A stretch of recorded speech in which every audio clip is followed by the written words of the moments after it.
fireworks are scheduled to go off at Camden Yards tomorrow night. But don't tell the Orioles hitters that. 7 home runs in the past 2 games against Texas have led to a couple of big wins for the Birds. Now tonight, Chris Tillman takes the mound. He's hoping to get the same run support. But if he pitches the way he has as of late, he won't need all that much. The Birds go for 3 in a row in the series. Up next on Masson.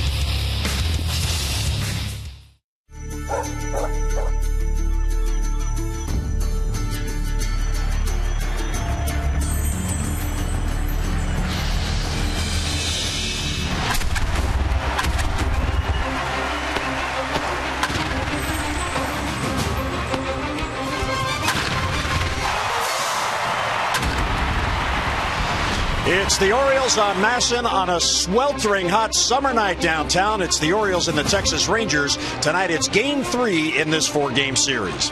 And hi, everyone. I'm Jim Hunter. Jim Palmer in a moment. Now, the Orioles' bats in the first 2 games in the series have really come alive. And what is encouraging is the balance. The Orioles as a team do not have to rely on one specific part of the lineup to produce. In fact, they're not only getting production from top to bottom, they're also getting it off the bench. And 2 players have excelled. Steve Pearce and Delmon Young, they're doing more that could have been imagined when this season began. Steve Pearce had 7 at-bats in the month of June, but since the beginning of May, one of the most important players on the lineup, and in the last 13 games, .365 batting average with 6 home runs and 15 RBIs. How about Delmon Young?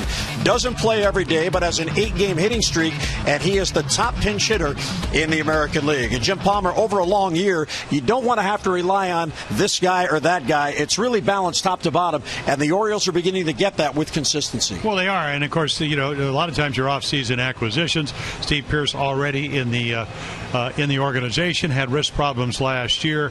Everybody knew he's a pretty good player if he's healthy, and then you have to remember last year Nate McLeod played left field for the Orioles, so you lose him to the Nationals, even though he hasn't played much over there. You need somebody to replace him, so Delvin Young can play a little bit outfield. As it turns out, you need a left fielder. Chris Davis hurts his oblique. We see Pearce right after he was claimed on waivers by Toronto. They put him at first. He plays marvelously over there defensively and starts hitting. And then all of a sudden he's playing left field because you're looking for somebody for offense. So, the depth of the bench, the depth of the fact that you can substitute guys, it helps your DHs, it helps your left field situation. And Delmon Young is a veteran hitter. They got him because last year the Orioles were 1 game over against left-handed starters. So he certainly helps you win more games against the lefties. Yeah, 2 players, position players, taking advantage of opportunity. And, of course, it's still all about the starting pitching. And Chris Tillman goes to the mound tonight. Orioles looking to clinch the series with a win. And he's been pitching exceptionally well. Well, yeah, and they started getting him some runs. I mean, he's 6-0 on the road. Finally won a game here, so they got him some runs. He's pitching well. I mean, there's his numbers against the AL West. So when he's on his game, which he has been, only won 2 of his last 4 starts, but he's pitched well in all 4 of them. So tonight it is Game 3 in this 4-game series as the Orioles and Texas Rangers battle it out. It is hot. It is humid. Lineups at first pitch are coming up next.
Southwest Airlines. Find Southwest Airlines fares online only at southwest.com.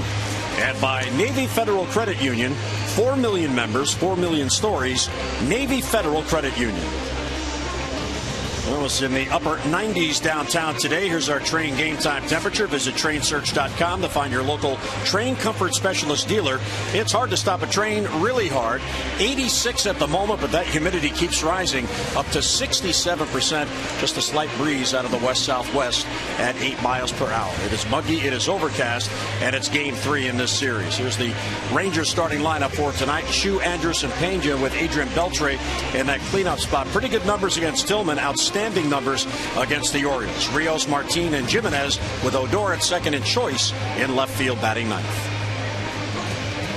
Man, take a look at our scouting report on the tall right-hander out of California. Well, back on track, 4 good starts in a row, 2 wins. Won his first game here. They've been pitching well here, but they haven't scored him a lot of runs. Very deceptive. Everybody's saying, well, again, 90, 92, occasionally a little bit hotter than that. And then, of course, down in Texas, there's a phrase, Jim, and you know it very well. Big hat, no cattle. Well, this kid, big hat, lots of cattle. Because, again, he had 16-7 last year, the most wins for the Orioles, 9-3 the year before. And this year, 7-4, the tying with Wei and Chen for the most wins. So there you go. Lefties hitting .282, which is a high number for him. Righties, the numbers down, and home runs. He always throws home runs because he's a high ball pitcher. And the other thing, the most amazing thing, 1 attempted stolen base in the last 2 years, even though he's a 6'5" right-hander. So he's in search of his 8th win of the year. He'll go against Sin-Soo Choo leading off. Choo is DHing tonight. And a ground ball through the middle, and there's a base hit on the first pitch. So Choo looking for a fastball, got it, and a leadoff single.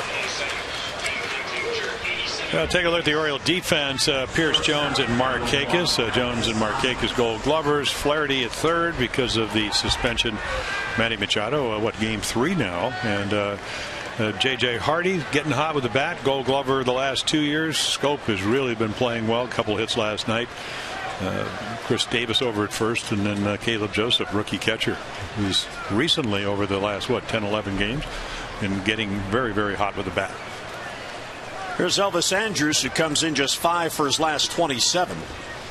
Choo, because of the ankle problems, not running this year. And there's a strike taken, 0-1. So what we have seen when Chris Tillman struggles is what we're seeing here, and it's early, and his velocity will kind of vacillate a little bit. It was 88, 89, I think, to the pitch with Choo. We saw him 92 to 95 up in New York. The last game, maybe 90 to 92. Trying to use the lower part of his body a little bit more. Line to center. Jones was shallow, and he's there for the out. Andrus hit it hard, but right to Adam Jones and 1 away. Well, Tillman coming off an outstanding effort last Friday night. He had the evening part of the day-night doubleheader, and after the Orioles lost the opener, he won the nightcap. 8 innings, just 1 run allowed on a James Loney solo home run. Yeah, that was a huge game. As it turned out, Tampa would win 3 of the 4. They've been playing very well, so they came in here, and once you win the first game of a doubleheader, obviously you want to win both, and they only got the 1 run. He just put the ABS brakes on. Stop the skid.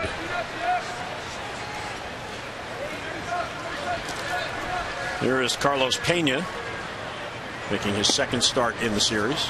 He'll take ball 1. 1 for 9 lifetime, Carlos Pena. But he is a home run guy. Chris Tillman, fastball, a little bit of a cutter every once in a while, almost acts like a slider, big curveball. Throws it over about 45% of the time, maybe a little bit more if he's on. And then he's had a changeup, a really good one the last 2-3 starts. And a swing and a miss with Pena, not the hitter he once was. And he's facing a pitcher who, at least as Jim mentioned, over the past 4 games is on his game. Well, everybody talks about the fact that he can pitch up in the zone, and Buck Showalter talks about, hey, the bat has a little bit of we were joking about it. Ted Williams at 6-degree upswing. He's throwing the ball downhill. It's hard to connect on a regular basis. And there's a good curveball, but he just takes it. But again, the velocity here in the first, not what we've seen over the last 3 starts. That's not the first time that's happened. But that's almost kind of pre-2012 when he was called back up right before the All-Star break, when he would throw 87, maybe go to 91, then come down to 89, and he would struggle a little bit. Center field chasing Jones. Adam will get there, and he's got it for the out and 2 away. Well, Chris Tillman in his rookie year in 2009, his first start against the Texas Rangers. And Jim, look at this lineup. Julio Bourbon is now at AAA Norfolk. He's in the Orioles organization. Nelson Cruz is an Oriole. He homered off Tillman. Chris Davis had a 2-run double in that game, and Scott Feldman was the pitcher who started and beat Tillman in that game, and he eventually would become an Oriole. So a lot of connections there, and that was September 4th of 2009. That's the only time Tillman has ever lost to the Rangers. It's also a lot of innings ago. And Chris, when he got into the conditioning program with Brady Anderson and worked on the windup. There's a broken bat base hit against the shift, but Beltre just serves it the other way. Scope was on the other side of the bag, and Beltre said, okay, I'll take it.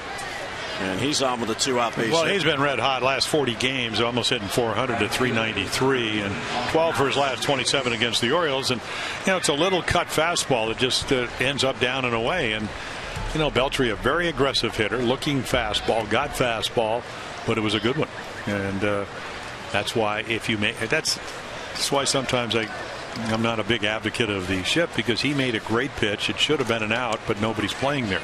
And now all of a sudden with Rios, who has been struggling, but a couple of hits last night, has a chance to give them the lead. Upstairs 1-0.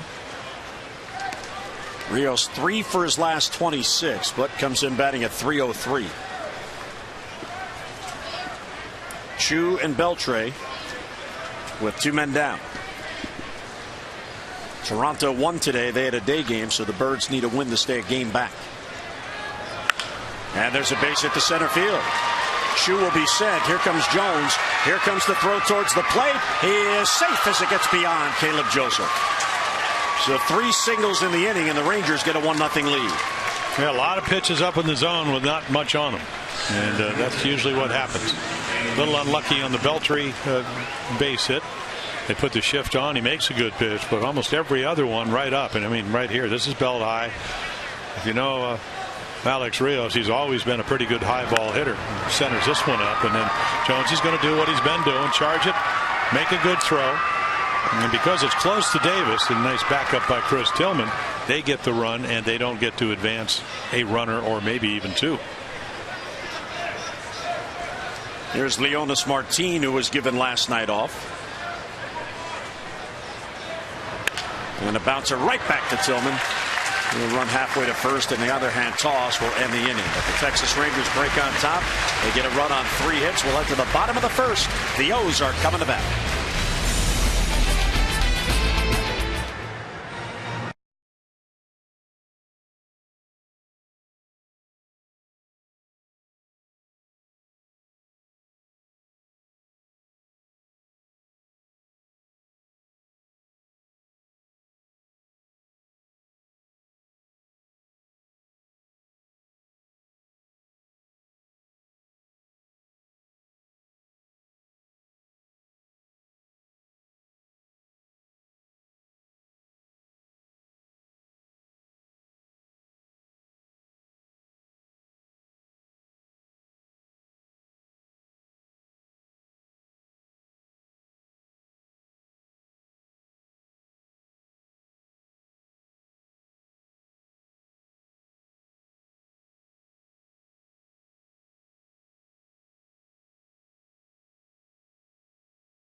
come the O's in the bottom of the first, and the Orioles starting lineup brought to you by Southwest Airlines.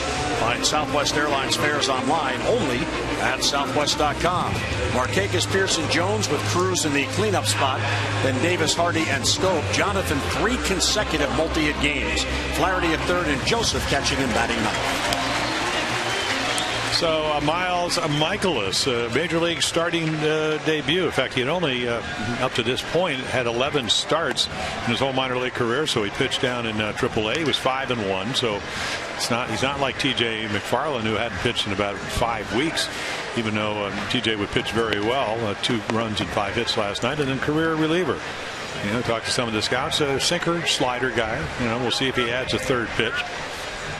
So at least in the first 2 games, the Rangers, as you look at his numbers, and this was with Round Rock, their AAA affiliate, just outside of Austin, and you see more hits than innings pitched. So that tells you probably pitches to contact. That's a lot of times what sinker sliders got, and that a lot of times a determination whether you are a reliever if you have that third or fourth pitch. And then from we talked to our good friend Gordon Lakey with the Phillies. He said he saw him this year, maybe the velocity not quite as what it was a couple of years ago. So all he knows is the Orioles have scored 7 and 8 runs or the last 2 games with 7 home runs.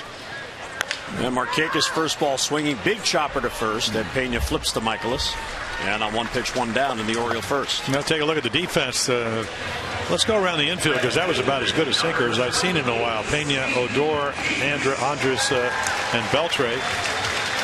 And Choice, Martin, and Rios in the outfield. Jimenez doing the catching.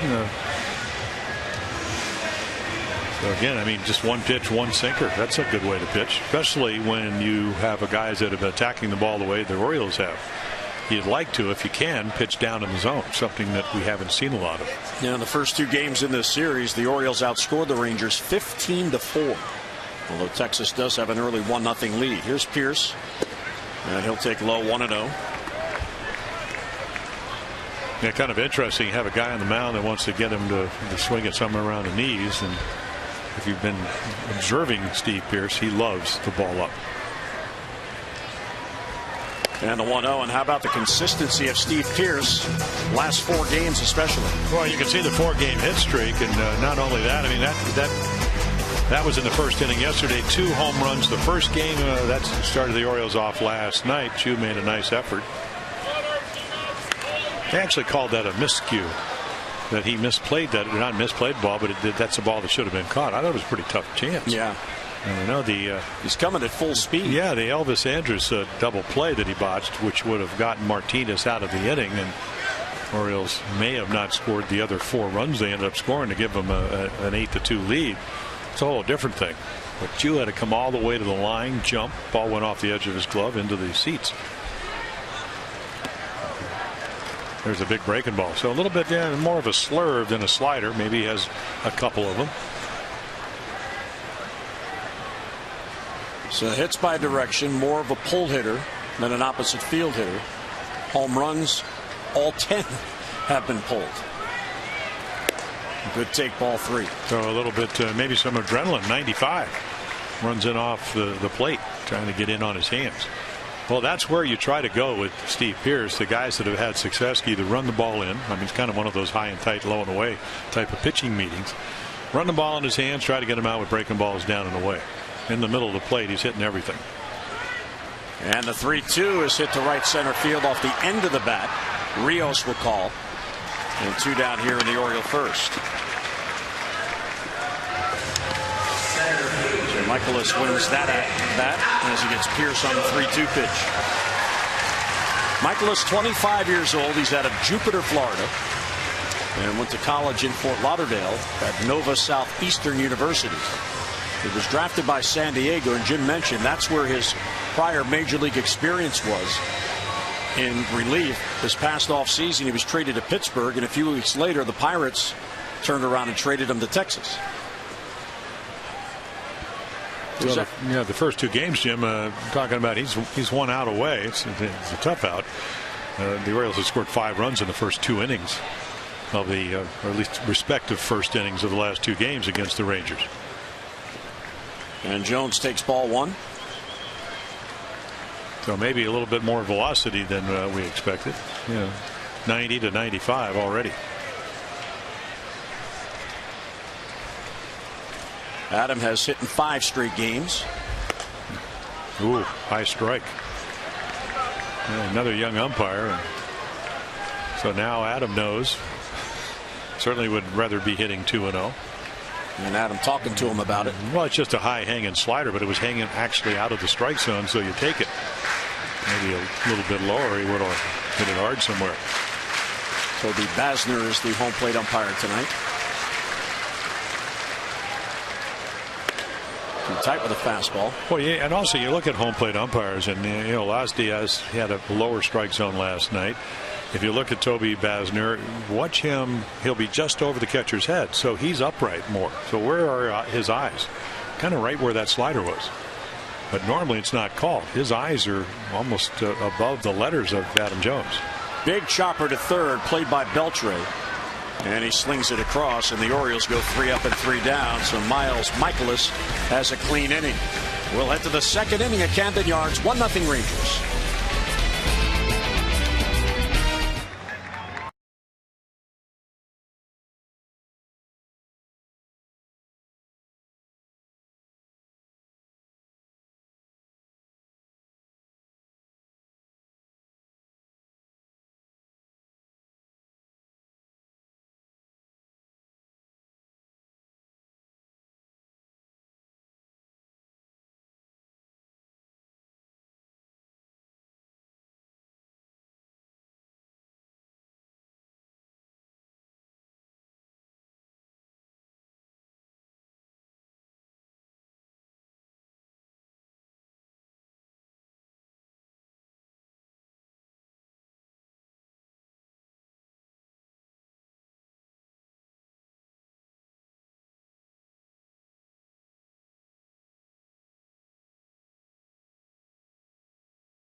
Forward to Miller time later in tonight's game, brought to you by Miller Lite. Chris Tillman allowed a run in the first, 3 singles. Rios getting the run in with a 2-out RBI hit. Tillman in 5 starts against Texas, 3-1. We showed you the box score from his only loss, September 4th, 2009. So in his last 4 starts against the Rangers, he's gone 3-0. And his ERA is 3.91, and that includes the 1-inning outing that he had when the Orioles were in Texas in early June. June the 5th, he allowed 5 runs. He went 1 inning plus 5 batters. No, he has 4 games like that where he gave up 5, 6, 7, 8 runs. And 2 of them, again, one in Pittsburgh and one in Texas, where they were just not good outings. It didn't have velocity. Won an inning, gave up 5 runs against Texas, as you mentioned. And then in Pittsburgh, the Orioles would score a bunch of runs, but he gave up 8 runs in 1 inning. That's why the ERA inflated compared to last year. And also, he wasn't pitching well. And my concern is when I see 89 and I don't see the 90 to 95, and sometimes it takes them a while to get there, you're going, oh, either maybe the last game was tough, which it was. It was a huge game. So maybe a little more hittable when his velocity's not where it normally is. But he knows how to pitch. This is low for ball 3. So 3-0 on Jimenez with Odor and Choice to follow. Jimenez 2 for his last 18. And tonight he's doing the catching. Last night he started at first base. And a strike taken all the way, 3-1. Tillman here at home has won just 1 game, and it was in his last start against Tampa Bay. Even though his ERA is much better at home. Bounce to third, waiting on his Flaherty, gets a nice hop. And one away in the Texas second. Here's our Jeep inside the numbers and head-to-head between the Rangers and the Orioles on the year. Again, I mean, the Rangers not your typical team because of all the injuries. And, batting average not bad for the Rangers. The runs, again, in not where you want to be in 5 games, but it's not horrible, 4 runs a game. But again, the pitching not good because they've had 7, 8 guys that they counted on. And then offensively, Moreland's out, Fielder's out, Profar's out, and Nelson Cruz is playing for the Orioles. Yes. That's the one guy I forgot. I don't forget him when he plays for us, but that's a big subtraction out of your lineup, and that's why they went out and got Fielder. They signed Chu for a lot of money over 7 years. But again, the injuries have really riddled this team of not being as good offensively as they have been in the past. 2-0 on Odor. No, 3-0 now, 2-0. So the pitch count will get up. And yeah, Cruz hit 27 home runs for Texas last year in just 109 games. Missed 50 games because of the biogenesis suspension. Lifted to right, Markakis in on it and makes a sliding grab. Right off the end of the bat. Well, he gets a great read. I mean, the ball not hit hard, and that makes it sometimes more difficult because it's a pretty big swing, but it's kind of up on the trademark. But a great jump, and then just follows it in the glove and make a little turn to give the pitcher a little angst. Tillman going, oh, I sure hope he held that, and he did. Where is that ball? Hey, boy, does he have sure hands. Oh, yeah. Well, we go because we've seen it, but some guys. Sometimes when you catch the ball like that and you hit the turf, the ball goes out or whatever. Gloves seem like they're bigger than ever. They're like cestas. It's like your highlight. When the ball gets in them, they don't go out. What do you call that? A cest is what they use in highlight. Okay. I've seen them. I didn't know that's what you ever gone to a highlight match? No. Kind of like horse racing. You don't want to go more than once because they you lose all your money. No, well that you do bet. Yeah, we used to go when we trained in Miami. I mean, maybe once a spring training. 3-0. So all 3 hitters this inning, he's fallen behind. Got to get the GPS out and locate home plate. Yeah, especially for a guy batting 180. Well, you just want to make your pitches, and Michael. But the one thing about Michael Choice is that he can hit some home runs. And he did homer off Tillman in that other game. Yeah. He had a 2-run home run. Yeah, he probably wouldn't have swung at that pitch even if he did get the green light because it ran inside and got the corner. But he is a young guy that's learning how to hit, as a lot of these guys are because of all the injuries at the major league level. Well, 3-2, he gets back in the at-bat. And right, we're on Washington. The skipper of the Rangers said, hey, listen, I understand. My job is to convince them that we don't want to just show up and lose. That's not acceptable. But also, you just can't get into the, where you become the roller coaster's going in the wrong direction as far as at bats if you're a young player. And Tillman comes back and strikes him out. So down 3-0, he gets the K. Texas goes 3 up, 3 down in the second.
Willie, who was deployed in January 2003 for the invasion, earning combat action ribbons and a Presidential Unit Citation as 2 highest ribbon honors. He was also deployed in 2004 to Iraq, where he conducted combat operations and earned a combat meritorious promotion to corporal. He was last deployed in 2009 to Iraq.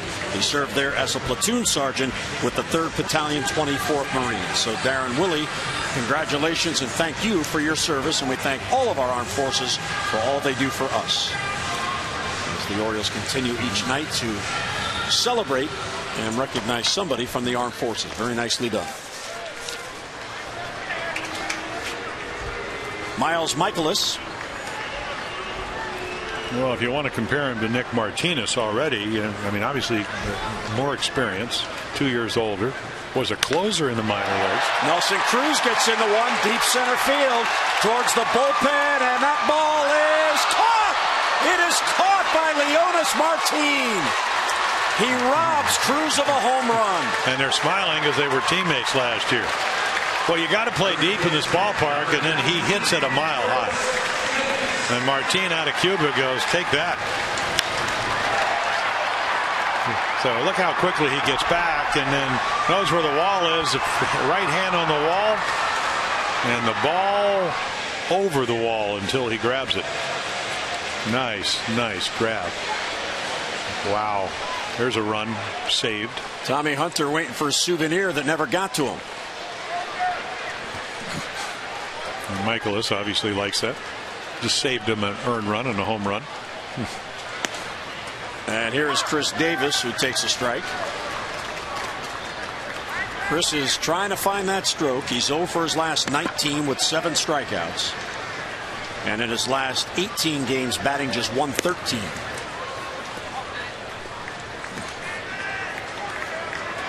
With Hundley and Miguel Gonzalez trying to make Nelson feel better. No, hey, that's baseball. Guy made a spectacular play. Pitch taken on the corner for a strike. Well, this kid's he's got pretty good velocity. I mean, the first pitch of the game, he had a great sinker, so maybe a 2-seamer or 4-seamer. They got a ball up to Nelson Cruz. That's not good. And then center fielder made, again, home run saving catch. And pulls it right to the first baseman, Pena, who will go to the bag unassisted. And 2 men down here in the Orioles second. The Maryland Lottery contestant of the game, Terry Gonzalez of Glen Burnie, has won $500 for being selected and will win $500 more for every Orioles home run hit in the game tonight. You can play the Orioles scratch-off from the Maryland Lottery for your chance to be the contestant of the game, win a trip to see the O's play at Wrigley Field or to the World Series. Learn more at mdlottery.com/Orioles. So 2 quick outs. Cruz went on the first pitch. Davis on the 4th pitch. Here's J.J. Hardy. Michaelis began the year at AAA after having a sore elbow in spring training. He made his season debut for Round Rock on April the 20th. And in his first 10 games, he worked out of the bullpen. It wasn't until his last 6 appearances where he was moved into the rotation. And Hardy rips it into left field for a 2-out single. Yeah, you look at all his numbers, and we talked about until the season only 11 starts, and that was his first year in professional baseball. 7th-round pick back in 2009, so he's pitching for Eugene. All the starts were that year. After that, and you can see right here, I mean, JJ's starting to swing the bat. We've seen home runs over the last 10 days, 2 of them. After going, what was that total number? Something like 338 at bats without one, which is mind-boggling. Just looks more comfortable. Well, he's now got a 6-game hitting streak, and he gets on for the suddenly getting hot Jonathan Scope. You see those numbers, 4 for 8, because they've been getting behind, and he's gotten a lot of good pitches to hit. Well, Jim Presley was saying today at the batting cage that one of the things that he's encouraged Jonathan to do is hang around Nelson Cruz. He said it's a good influence when you have a veteran who cares and wants to help and can impart knowledge as a peer to his teammate. And there's a strike. And 1-1 the count. And quite often they'll be in the same group in batting practice, but Well, part of that approach is, obviously, okay, all the experience, all the at-bats that Nelson's had. He turned 34 yesterday, hit a home run. But again, there are similar hitters. They got one young and one a lot older. I mean, Jonathan 22, so Nelson's now 12 years older. But they both use the whole field when they're hitting well. Pop foul, first base side. Pena will run out of room.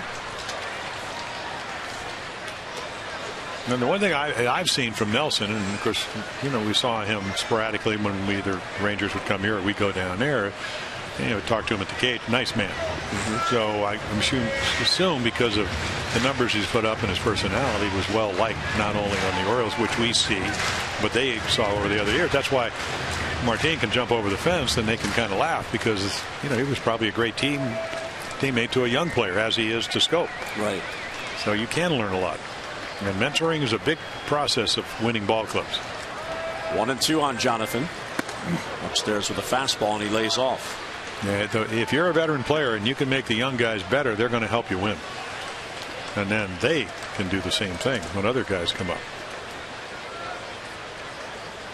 When Manny comes back, the Orioles have a 22-year-old infielder and a 21-year-old infielder. So they're with the veterans on the team, and the majority of the veterans are only in their upper 20s. Hardy at first with 2 down.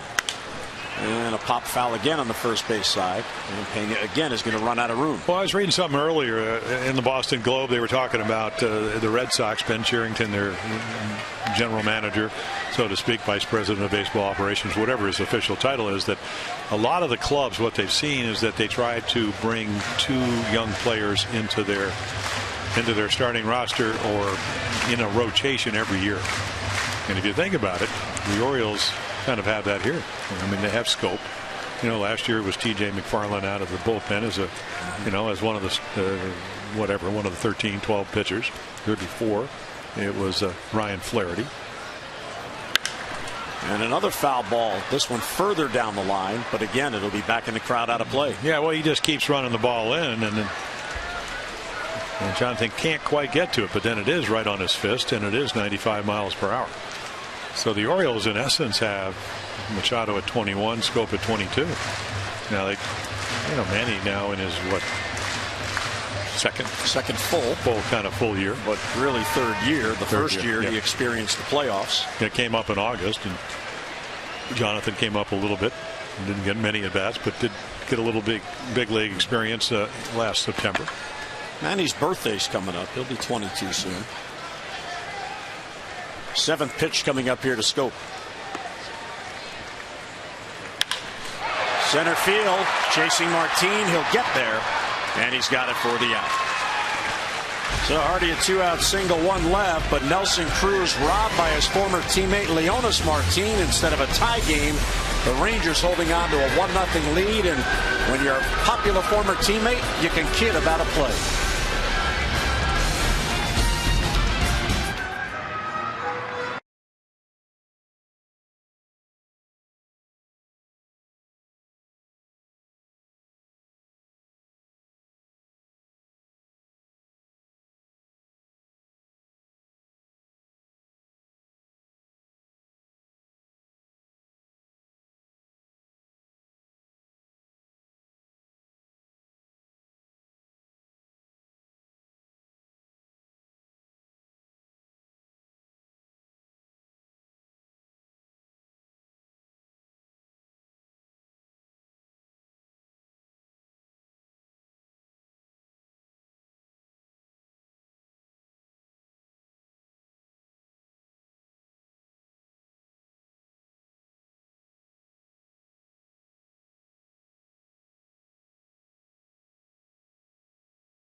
tonight. Southwest Airlines fares online only at southwest.com. And by Luna. For beautiful new carpet, hardwood, and laminate, call 877-241-LUNA. Chris Tillman going to work. Allowed a first inning run, then a 3-up, 3-down second. All 3 hits in that first inning singles. Tillman has averaged on the year 12.81 base runners per 9. Maybe a tad higher than he would like. Well, the whip has gone up since that coming back at the All-Star break, or right before it in 2012. I mean, that year incredible, 9-3, 105. That's walks and hits per inning. Right. Last year when he won 16. Now they got him almost 6 runs a game that year. Last year it was like 5 1/4 runs, but the whip went up to 1.22. This year it's a little bit higher at 1.39. But he's had 4 horrendous games where he's gotten knocked around, and early in 2 of them. So that's the difference. Did have the groin problem, so maybe that bothered him a little bit, got in some bad habits. And what they've tried to do, and he's gotten behind a lot of guys tonight, is use your legs a little bit more. And when you do that, I mean, it's just a little bit easier to drive, a little bit easier to maybe get a little bit of velocity when you need it. I think it also helps your line. Your line to the plate's real important. And when Chris gets in trouble, the front shoulder flies open. I mean, he kind of comes up and out of it. When he's pitching well, it stays closed, and right there, that's kind of like a 2-1 hitting count. Throw him something other than a fastball, and it was just kind of a lazy cutter for ball 3.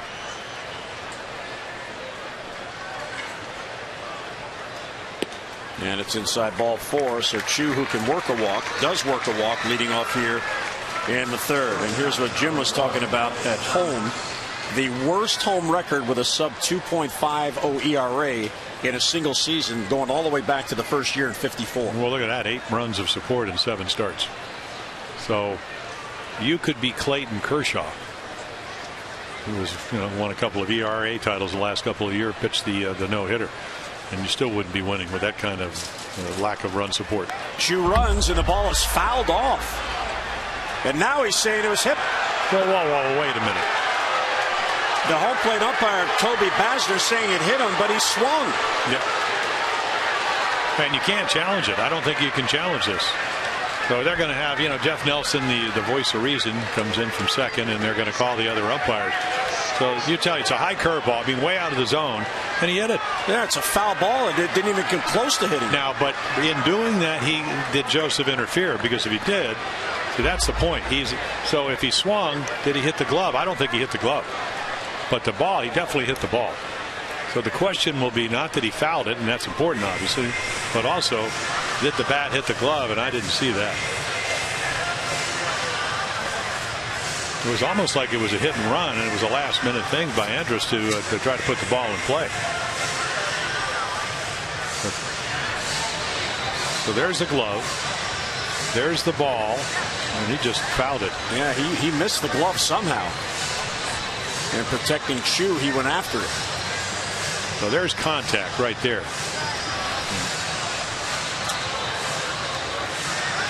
Because Caleb Joseph comes out, it's a curveball well over his head, and didn't expect it to be fouled, but it was fouled. Now, did he inadvertently touch the bat, or the bat hit the glove? That's what the umpires have to. So the call by the umpire was interference. The Orioles feel that this is simply a foul ball. And give Jeff Nelson credit for talking it over, not just going with the call of the young umpire behind the plate. And it doesn't appear from that angle that he did hit the bat.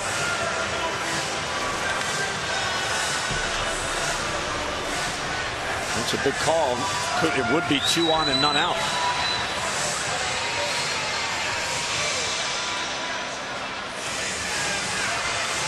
And they are saying that it is interference, and they're going to let Andrew stay at first base.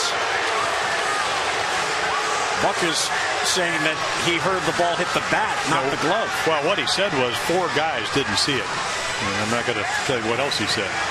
You very rarely see him ever this enraged.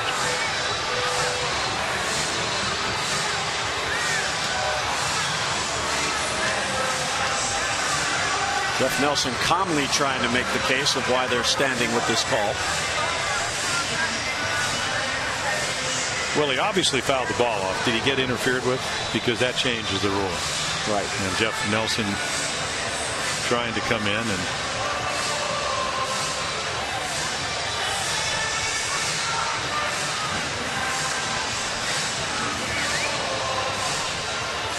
one of the few times this year Buck has actually had a chance to argue a call because of the challenge system. Well, they stood out there for what, about 2-3 minutes, yeah, and had a conference, so I don't think he's going to change their minds, unfortunately. And I don't think you can challenge it. Again, I think it's in the spirit of the rule that everything was in front of the umpires and they don't want to go there. Even though I think if you actually could go back and look at it. Well, let's listen and see if we hear two sounds.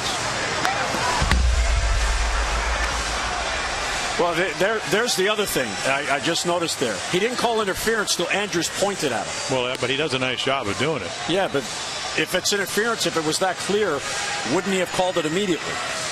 He didn't call interference till Andrews said, I was interfered with. Well, he also didn't do foul ball either. No. You know, how they usually do that. So.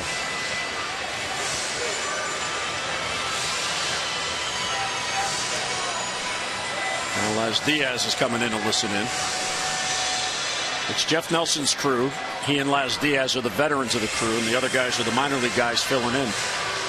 They're getting a chance because of the umpires in New York.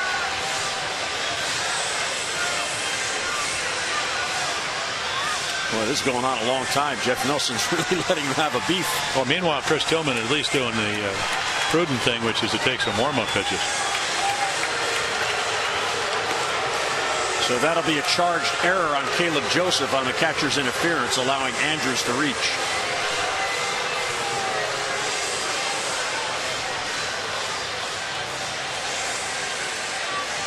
You know, Buck knows the rules. I mean, there's no way he's ever going to be one-upped on rules. And what has to bother him most of all of that, not the least of which it didn't appear the bat hit the glove, was the fact that the umpire didn't call it till Andrews said, I was interfered with, and then he said, okay, interference. We don't even know if they saw the foul ball.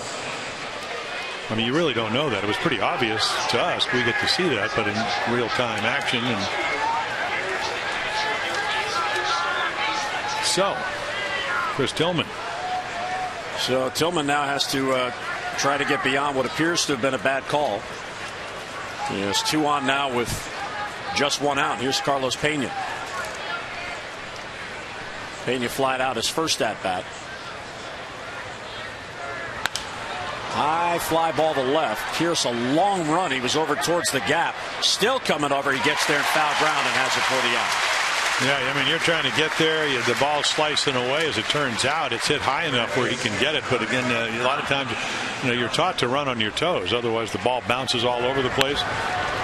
But he's way over in left center, which is where he should be. And then he'll catch this ball just in foul territory. So it's a big out because nobody advances. Unfortunately, Beltry's coming to the plate. And they don't put the shift on like they did the first time, where he hit one right between first and second. But scope up the middle, looking for something maybe back up through the mound. Two on with one out for Beltre. And in the dirt, a nice scoop there by Caleb Joseph. Well, those are run-saving plays because the ball gets by him. Both runners are going to advance. And then all of a sudden, you're not going to play your infield in because you've been scoring a bunch of runs, but you will concede one run. And they can score runs without getting base hits if the runner gets the third. Fly ball, ground ball. You're also out of the double play possibility.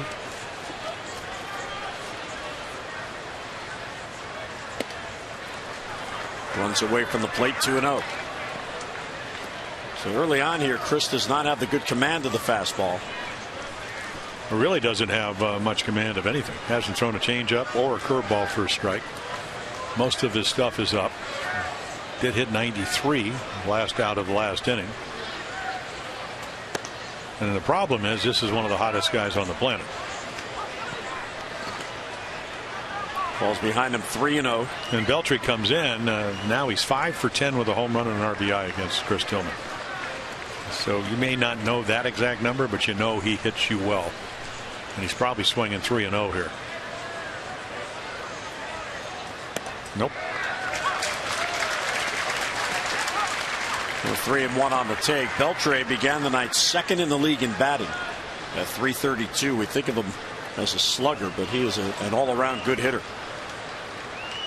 He now has a 6-game hitting streak with his first inning single, and that single got the run into scoring position and was delivered by the man on deck, Alex Rios. You know, at 34, and you know, you read a lot of articles. This is what, his 16th year in the big leagues, putting up home numbers that are going to be close to Cooperstown numbers. Bounced foul down the line. There's a good pitch, changeup. That's how you have to pitch him, and he's swinging the bat so well he forces you to. If you're Chris Tillman, you know, hey, I haven't got to change over. It's a good time to do it because it sets up this pitch. You know, maybe puts a little doubt in his mind.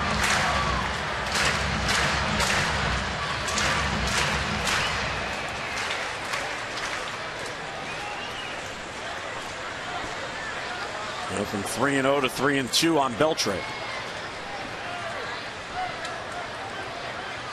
Runners do not go, and it's a base hit down the line. He just served it the other way. Chu will score. Heading to third is Andrews. He's being sent. Stokes relay throw home. He is safe at the plate. As Basner said, he got the foot in. There's a 2-run double the opposite way by Beltre, and it's 3-0 Texas. Yeah, he just poked it down the line. I mean, you make a good pitch, you got to throw him a strike. I mean, there's a great angle. He's going to hit it right at you. And they're playing exactly where you should if you're Chris Tillman, and then they have great speed. So cut off. Look at this throw from Scope, right on the money. Maybe the throw a little bit high, which you kind of anticipate, and then Andrus with very good speed underneath the tag. So again, the play at home plate, the Andrus interference turns out to be, because of where you are in the lineup, huge. And not only put another runner on, to put a fast runner on at first, and he scores all the way from first on a double. A runner at second, still only one down. Here's Rios, and the fastball runs inside. Well, they have been struggling for runs because of all the injuries. You take out guys that were home run guys, and you know, you look at them, I mean, they're 5th in average, but they're 11th in runs, and they're 14 out of 15 teams with home runs. So they have to play the game the way they are. And that's why the walk to Chu was so important. I mean, they're struggling. I mean, they are looking for ways. And look at this. And again, this is a team that, yeah, that's why they went out and got Fielder. I don't think they still had room for Nelson Cruz, but they chose not to re-sign him. So those numbers have come down, and probably more so than you would have anticipated because of all the injuries. Rios fouls it off, 2-1 the count. And now they have 2 shots with the runner at second to try to add another run. And Chris Tillman certainly not going to be on that page. He's going to try to stop that. Boy, back-to-back days, exact base hits on ground balls the opposite way down the right field line. Last night it was Rosales, and tonight Beltre. Well, there's something to be learned about that. Toughest outs are the guys that use the whole field. Beltre, both of his hits tonight, the double and the single to the opposite field. And most guys, when you come in hitting almost 400, and his numbers are going to be right up around 400 in the last 40 games, have a tendency to get themselves out because they're so overconfident. They expand the zone. But really good at bats by him. Curveball misses high. Another long at bat. 3-2 count on Rios. Still only 1 down. Well, Chris, his pitch count coming in was 17 an inning. Last year was 16.9. So that's not been the problem. That's maybe sometimes where the location has been. And a bouncer towards the middle. Hardy gloves, turns, and got him. Oh, what a play by Hardy. Well, when you had a bad back in April, boy, is that a tough play. You're going to see Nick Markakis in right field, and then you got to turn. Not only do you have to get to it, high chopper, somewhat slow infield, and then, boy, just using your hips as you're going the other way. And you got to be able to try to get your feet some way and somewhere planted where you can make this kind of throw. And it beats him by a step and a half. Well, Beltre goes to third. Here's Martin. Big run out there at third base and a breaking ball for a strike. Martin hit a comebacker to end the first inning.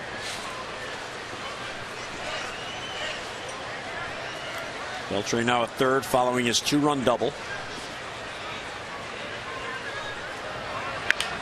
And off of Tillman. And that's going to be a base hit, and a run's going to score. Tillman couldn't get the glove down. It's an infield hit off Tillman's leg. And Beltre comes in. It's 4-0. Hey, he makes a nice pitch. I mean, he gets it in on the fist. So he drives in a run. He saves a run with his glove. I mean, watch this. It's right here. Watch him inside out it. So right back at him off the fist. You know, a lot of times you don't know how hard it's hit. And then Chris Tillman right off the leg. You know, he just turns a little bit, falling off, and then nobody there. Well, Dave Wallace out for a chat. So down by 4. The walk has scored. The catcher's interference error has scored. And now an infield hit drives in a run. Yeah, it's one of those plays, probably, if the ball doesn't hit him, J.J. Hardy shaded up the middle probably makes that play.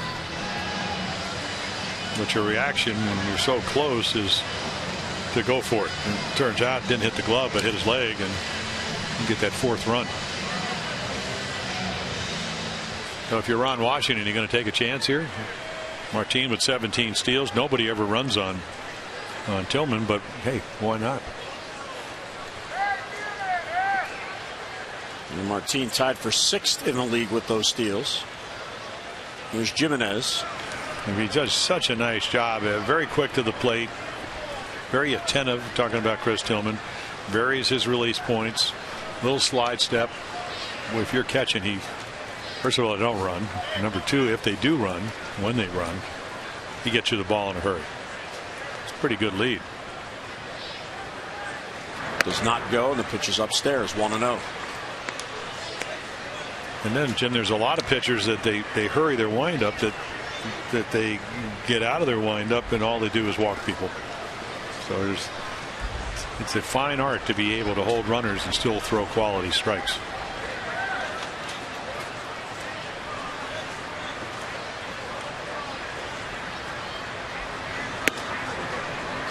That one on the inside corner for a strike.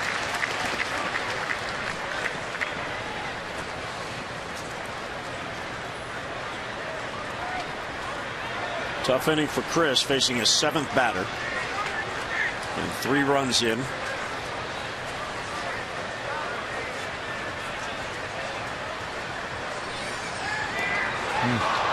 Might have been a play, but Davis couldn't glove it.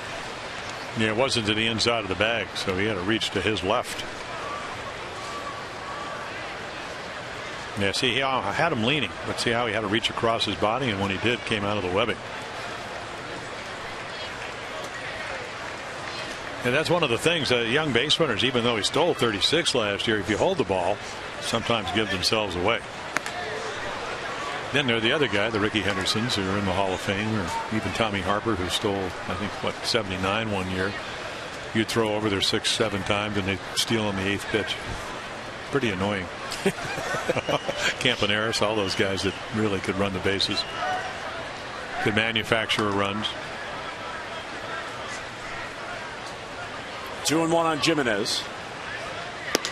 Outside, ball 3. Yeah, so for Chris, and I mean, this is just, how do I get out of this inning? How do I get back on the bench and regroup and let my hitters come up?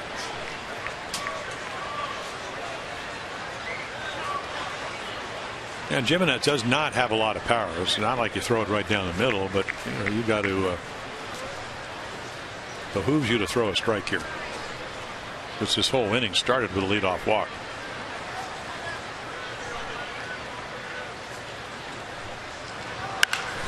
Left field, it hangs for Pierce. And Tillman finally gets out of it. Strange inning. A walk, a catcher's interference. Texas scores 3. Birds come up, trailing 4-0.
University of Maryland University College, August 14th of 2009. Felix Pie joined Brooks, Cal, and Aubrey Huff as the fourth player in Orioles history to hit for the cycle.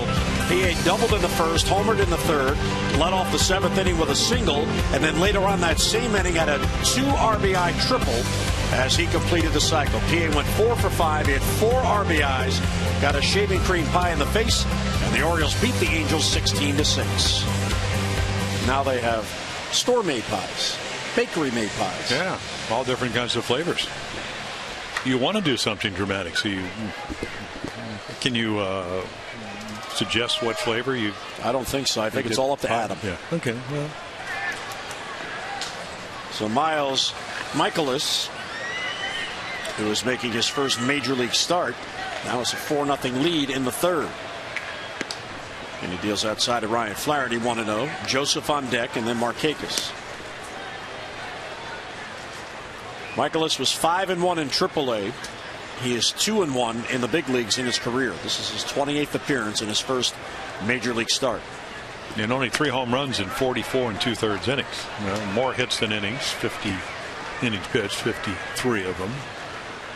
Didn't walk a lot of people. That's pretty impressive. 3 walks. But if you look at all of his minor league numbers, he never ever has had command problems. We'll see if that changes with a significant lead. Ryan Flaherty rips it in the right field for a single. Well, the Orioles trying to chip back, get their leadoff man on in the third. Fans, you can win signed gear courtesy of Masson. Just follow @MassonOrioles on Instagram and tag your Orioles fan photos with the hashtag MassonOrioles. You'll automatically be entered to win autographed memorabilia. Being social with Masson has its rewards. Now, it's good to see Ryan Flaherty get a base hit as Caleb Joseph comes up. Ryan was out today for early fielding practice and early batting practice, and he gets on base. And here's Caleb Joseph, who's got a 2-game hitting streak going. Well, we've seen a lot of the young guys in the bottom of the order get into good hitting counts. That was one of them. And then the difference between being hot and not is what do you do with them? 2-0 pitch right there. Didn't miss it. Caleb Joseph the home run last night on a 3-1 fastball. Here's the ball taken. And Caleb, Jim, over the last 8 games, been consistent and productive. Yeah, high average. He's done a great job defensively and makes a fan happy. So 3 home runs. You were talking about it last night. Very, very good. Yes, it was AA, but 22 home runs. Hit a point shy of 300 last year. Borderline pitch called a strike, 1-1. Well, but see, those are the pitches. Michaelis makes a very good pitch and he takes it. Now, probably 3 weeks ago, he'd be hacking at it because, I'm anxious. That doesn't mean you'll get a better pitch to hit, but that was a pitcher's pitch. So if you can stay away from doing that early in the count, you got a better chance of being successful. Maybe driving the ball a little bit more. Hard at ball the third, could be 2. Beltre, Odor, low throw, scooped by Pena. There's a double play, erases the leadoff single and 2 men down. And Jimenez moves in. Michaelis makes a very, very good pitch, breaks his bat. So it gets behind him, outside corner, inside corner, double play. That's what the sinker baller can do. And the one thing he doesn't, and again, it's only minor leagues, 3 home runs in all his starts. That was again over 44 2/3 innings. And that's in relief too. So all of a sudden he doesn't do what the Orioles like to do, which is throw home runs. Markakis swung at the first pitch in the first and grounded out. Breaking ball bends in there for a strike. Yeah, the Orioles in games they have not hit a home run this year have gone 6-18.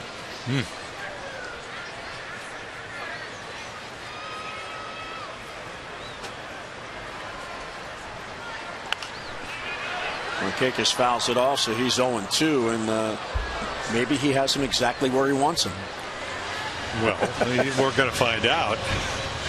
44 hits with 2 strikes on the year. Well, the number, Encarnacion, power guy, so, but hot. The one number that really surprises me is J.J. Hardy, and that's the approach that he's had. That's why his average, J.J.'s at 294, because he's used the field and the whole field more than he did last year. But he had more home runs last year.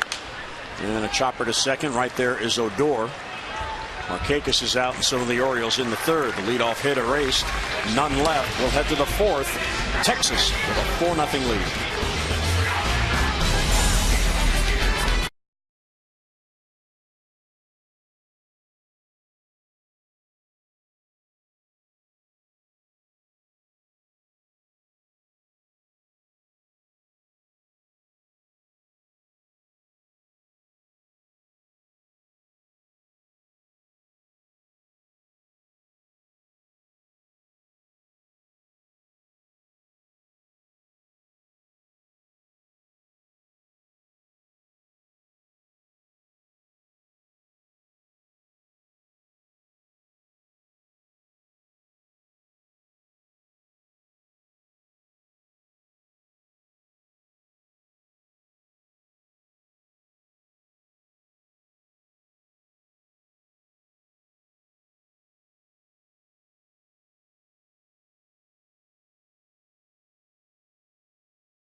From routine to the most specialized eye care, LifeBridge Health's Krieger Eye Institute handles it all. Call 410-601-2020 for a same-day appointment. Now, the finale of this 4-game series scheduled for tomorrow night at 7, and then a quick turnaround. Orioles have to fly to Boston for a 4th of July day game on Friday at 1:30. Saturday at night, that game is on Fox at 7:15. And then the finale from Boston on Sunday afternoon back on Mass. And then the Orioles head to Washington for a couple of games, night games on Monday and Tuesday, before the Nats come here next Wednesday and Thursday for a couple of night games. Yeah, and the Nats, a half a game out of right behind Atlanta in the National League East. So they're playing a little bit better. And then here at Camden Yards, Chris Tillman wants to have a efficient inning. 4-0 Texas. Rougned Odor, Michael Choice, and then Sin-Soo Choo. Well, their number one curveball, just no feel for it. But at least to this point, Yankee Stadium, he was able to beat Tanaka, and he didn't throw a curveball over to the 5th inning. But then again, he was able to throw a little bit harder and not have a bad inning like he had last inning. But this kid is their number one prospect. And he's here. Yeah. Well, he's here because of Profar's Jurickson's and Profar's shoulder problems, and of course what happens when he comes back. Andrus signed a $118 million long-term deal. Where will he play? Somewhere, or somewhere else. Yeah. Well, that's all right. You know, you develop young guys, and I mean, he is their poster boy, a Baseball America guy.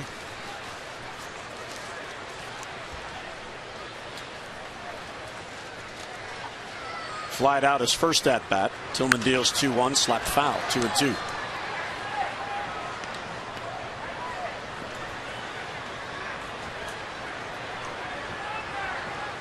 Tillman has allowed 5 hits, 4 runs, 3 earned.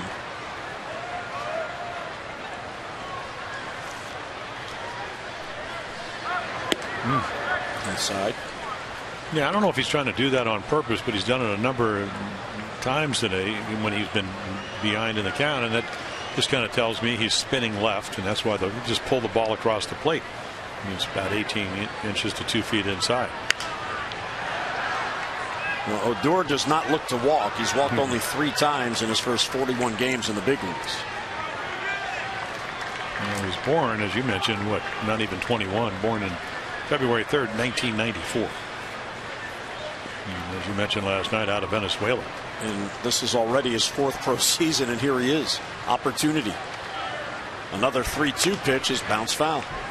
Well, they rate his bat at 70, and 80 is the top. So Maybe not for power, but he turned around 98 from Tommy Hunter like it was BP. About to see the 8th pitch in this at bat leading off, so much for a quick inning. Grounded right at Davis. Chris will take it unassisted for the out. Odor finally retired and one away in the Texas 4th inning. Fans, you can kick off the holiday weekend a day early tomorrow. We'll have a patriotic-themed fireworks display after the Orioles game against Texas at 7:05. So celebrate America with your family and friends as the downtown skies light up over Oriole Park. Get your tickets now. Go online, Orioles.com, or call 888-848-BIRD. Here's Michael Choice playing in left field tonight. First ball swinging, pops a foul. Davis will run out of room. 0-1 on Choice.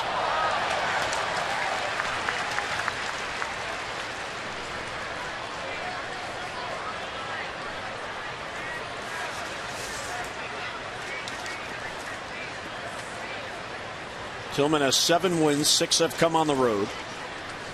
And his win against Tampa Bay here at home last Friday night. Breaking ball for a strike. There it is, 0-2. Yeah, Michael Choice, when you look at prospects, and he's again in the big leagues. They traded for him from Sacramento, where he hit 300 with 14 home runs. He's their number 3 prospect. And he's been rushed to the big leagues because of injuries or free agent signings. Or, what David Murphy's also gone. Yeah, they elected to let him go. Yeah. I don't think they ever had any idea of having to play these young guys until everybody got hurt. There's a good curveball, just misses. It's such a, at least for me, it was such a touch and feel. That's why I came up with a slider. I saw, we talk about Tom Phoebus, who is from Baltimore, Hampton area, but I saw him throw sliders. Came up, I think pitched 2 out of his first 3 starts were shutouts. I'm going, I got to do that. Got to learn that pitch. There's a good changeup. So finally back into some kind of rhythm. This was a Tillman we've seen the last 4 times, especially the last 2 times in wins. Watch him just pull down the shade on this changeup. Great arm action. And then he gets Choice way out in front.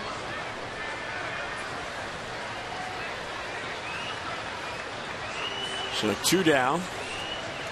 Unfortunately, it's taken him about 63. That's a nice fan. That kind of night. 63 pitches to throw the really first good real changeup. And there's some kind of slider, slurve, cutter, whatever. Just having trouble getting the ball down in the zone. Drew has been on base twice. He has scored twice. And he will not swing at a ball. Well, but to be honest, they're not even close. I mean, you want to be somewhere in the zone. So he's just been that wild tonight. I mean, not walk wise, but just getting behind hitters. That doesn't work. Not at this level. And that ball off the corner.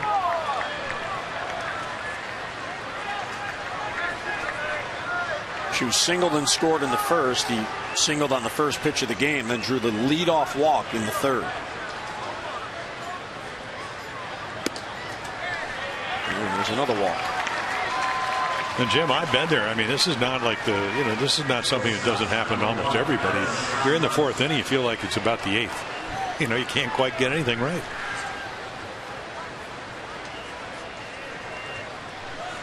And here comes Andrews, who was awarded first base on a catcher's interference in the 3rd.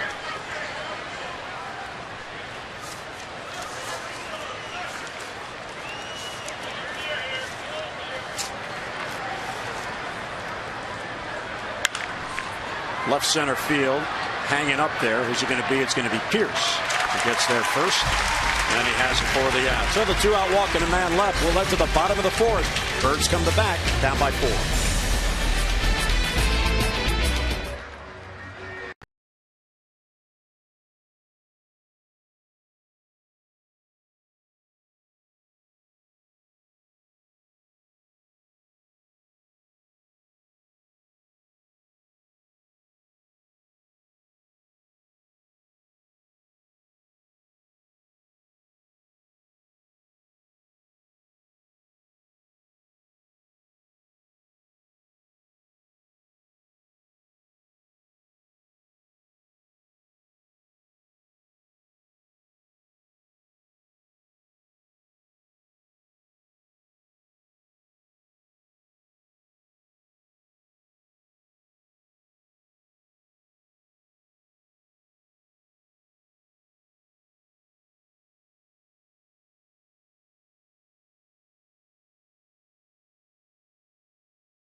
routine goes back, robs Nelson Cruz of what would have been a game-tying home run.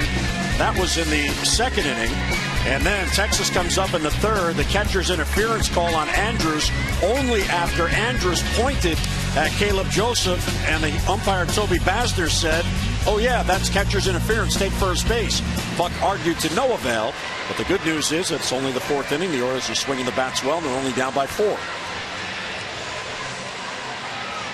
Washington Monument. Well, Miles Michaelis, somebody has to put a dent in his armor because he's making some pitches. He's allowed 2 hits, both singles, one with 2 down in the second, and the other was erased on a double play ball in the third. Well, that kind of goes with what his last start was, and they got him a lot of runs. That was on Thursday in Memphis. He won 9-1. He gave up 10 hits in 6 innings, but they were all singles. And he takes. Well, how about Steve Pearce, Jim, going back to June 17th? Look at these AL ranks. Yep. 365 batting average, impressive. That means he's more than just slugging. He's getting base hits to keep that average up there.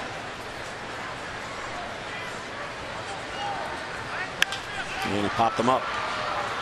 Shallow left. It's one of the ways you do it, and pretty routine.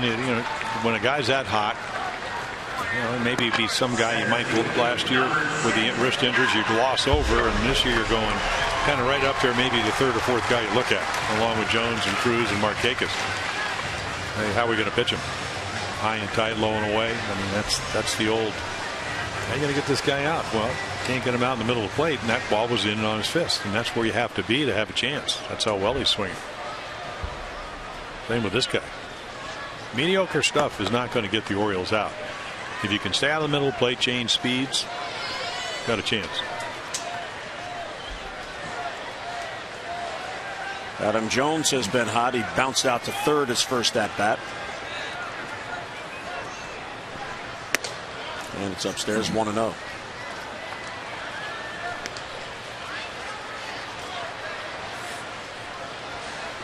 How about Michaelis as a starting pitcher? He throws like a reliever. Yeah. From the stretch.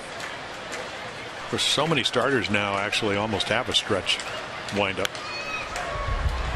Where Chris Tillman hardly takes a step at all. Right. Almost starts sideways. Well, he's thrown so many innings out of the bullpen. It's just comfort, I guess. His pitching coach, Mike Mattis, he said, well, it's a challenge, and this guy's, at least through the first 3 1/3 innings, has been up to it. First major league start against the team that hit 7 home runs and 15 runs in the last 2 games, not to mention the 46 home runs in the month of June. Adams showing bunt with Beltre very deep, and he takes upstairs.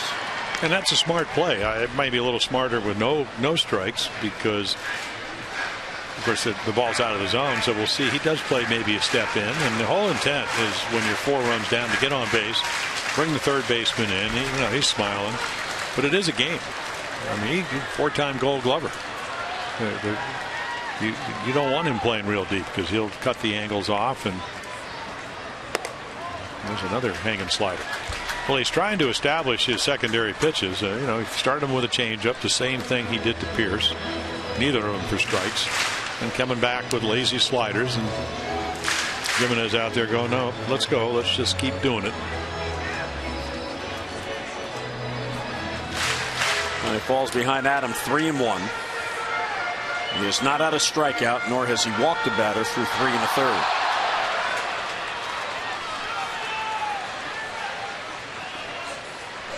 Whatever Jimenez said to Adam, he enjoyed it. Big smile.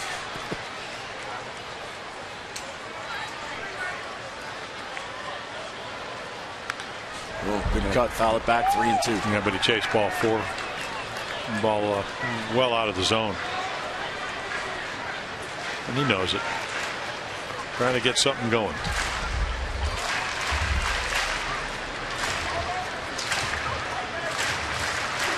One out, nobody on. Jones up, full count. Cruz on deck.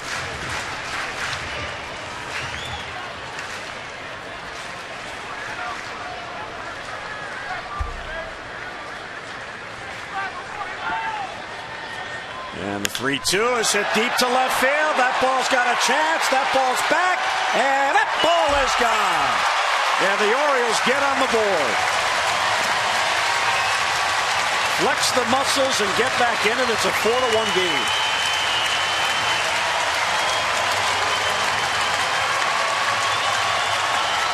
Number 16 for Adam.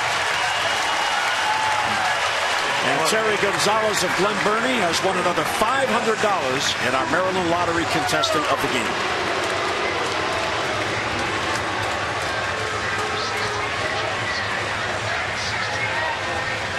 It's kind of like a Clint Eastwood pitch. Hang him high, hanging slider. And there's Adam. He's everywhere. He's happy. Yeah, great pitch to hit and didn't miss it. Ball doesn't, it's as you mentioned, very humid. Ball just doesn't seem to be carrying quite as much as it has in the last couple of days. So you want to speed up the bat. Look at this slider. You can see it spinning, just kind of hovering right there. And a minute off the bat, it's still gone. And now the 8th home run in the last 2+ games. And you're hoping that Cruz just missed one, then maybe Michaelis will think, hey, I got to be a little bit more perfect. And even though he didn't do it the minor leagues, it's a little different level. Maybe he'll get some free passes. Well, a ball and a strike on Cruz. And a foul off the shin guard of Jimenez. So the Orioles now have homered in 12 consecutive games. That is the longest active streak in all of Major League Baseball. It's the Orioles' longest of the season, and Jones hit it out 93 miles an hour. Now the record for most consecutive games with a home run is 20 in a row. That was back in 1998. For the Orioles? Yeah, the team record. They're now up to 12 consecutive games with a home run. And he got him. There's a good slider. Bad slider goes out of the park. The good one to get the strikeout. Almost hit a home run on the fastball. Martin robbed him, and then for the slider tilt. 6'3" pitcher, perfectly thrown right on the corner. Just slides. That's the illusion. Just think about holding the ball a little bit off center. Kind of comes out of your hand like you pull it, kind of like you throw a football.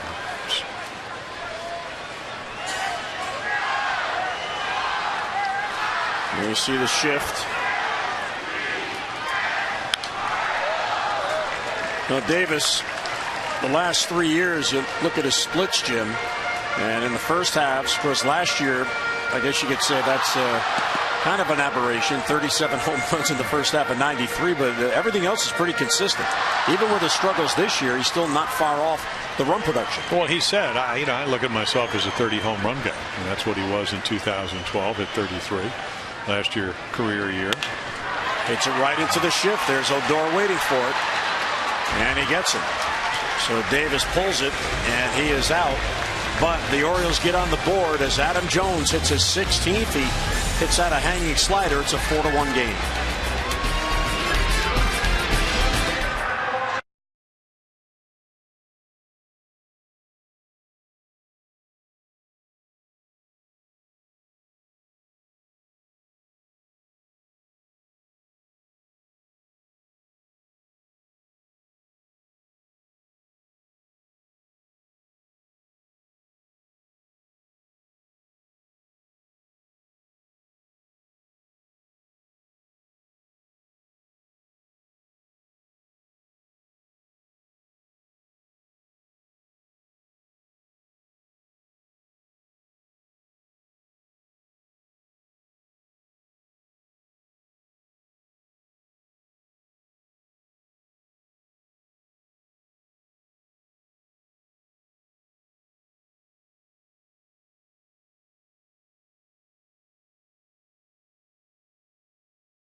Bank for the achiever in you. By AT&T, mobilizing your world. And by Ocean City, Maryland. Put your vacation days to good use in Ocean City, Maryland. Book now at OCOcean.com. A nice summer night in the Inner Harbor. Is there any humidity down in Ocean City? Of course. Oh, okay. But you get the ocean breezes, so it's beautiful. Okay, there you go. And if you're a little warm, you jump in the ocean and cool off. Body surf, boogie board. Can you do all that stuff? Yeah, actually. I may do that the All-Star break. We'll see. We'll see how it works out. Is it trending towards that, Jim? Well, it all depends on what Mrs. Hunter wants to do. Just remember, happy wife, happy life, Jimmy. Yeah. And Pena fouls it off. I think Tress Tillman, he's probably going to try to say, okay, let's get some strike ones, something that's been tough for him to do tonight, and he's usually so good at doing that.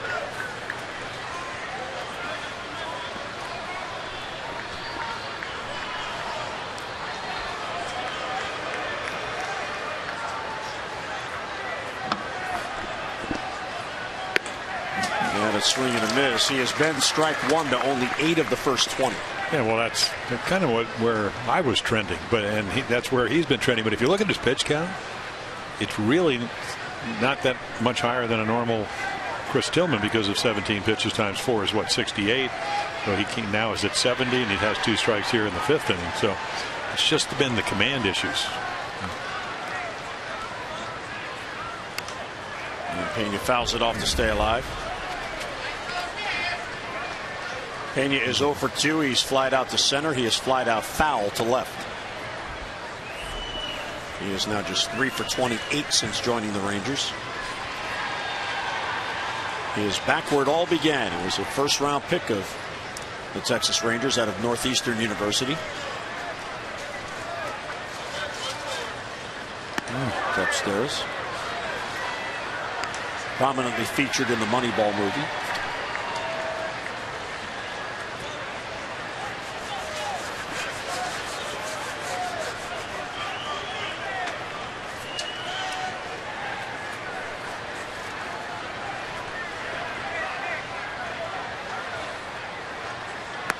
Upstairs. So again, it slips out of his hands high, 2-2. Well, not as high as the one before, and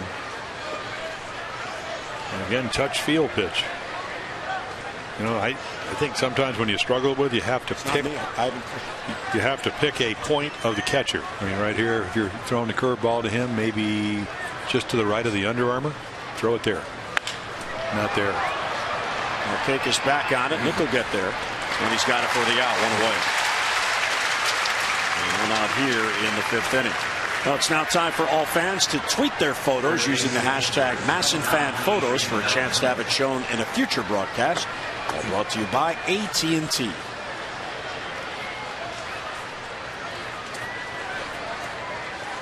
Let's see. I'm trending. Is that what I'm doing? I'm trending. No, I'm texting the picture to Masson using the hashtag @MassonOrios. That's what she was doing. And there's strike 1.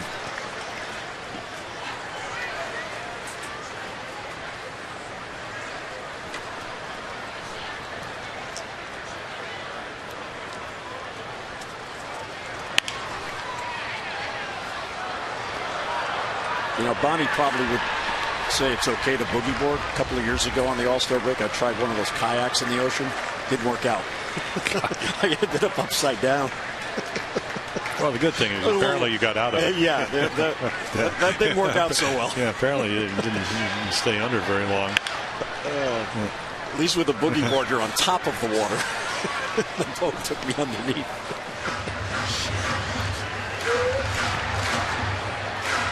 Jim Hunter in a kayak. It's hard to envision. It was vacation. I thought I'd try it, you know. Didn't work out so well. Hit sharply right at Hardy. In between Hoppity gloves it, plays it to first, and 2 men down. Well, don't forget the voting will end tomorrow night for the All-Star game, and Adam Jones is getting close to earning a starting spot in the outfield. Nelson Cruz and Matt Wieters still remain in the leads at DH and catcher. You can vote now for Adam and the rest of the O's. Just get online, Orioles.com/vote-orange. Vote up to 35 times with each valid email address. You can earn ticket discounts, the chance to win an autographed All-Star game jersey, and a meet and greet session with Adam. Voting ends tomorrow, so get online, Orioles.com/vote-orange. All three hitters in this inning. Tillman has been strike one. That was some play by Hardy there. That ball was smoked and then took that. Well, it kind of stayed down and laid in between hop. Yep. Well, normally shortstops get to pick their hops. Sometimes when they're hit as firm as that, you don't get that case. But as the hitting has gotten better, I mean, he had one of those 3, 4, 5 game slumps with his glove, which we've never really seen. A couple of Gold Gloves the last couple of years. And now all of a sudden, other than the curveball, we're seeing a little cutter, some change-ups, first pitch fastballs from Chris Tillman. I figure if I'm going to pitch on this hot, humid night, I might as well hang long enough for them to get me some runs. And you know, the weather has improved. I know it rained in Harford County. I know it rained in Baltimore County. I don't know, it rained thunderstorms, but they avoided downtown. And now those rain clouds, or clouds that looked like they had a lot of rain in them, they're gone. It's turned into a nice night, although it is hot, it is humid.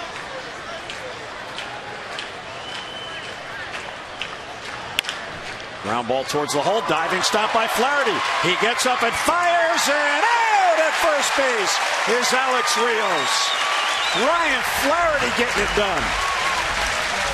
So Texas goes 3 up and 3 down as Rios is called out at first, and here comes Ron Washington, and we may have a challenge.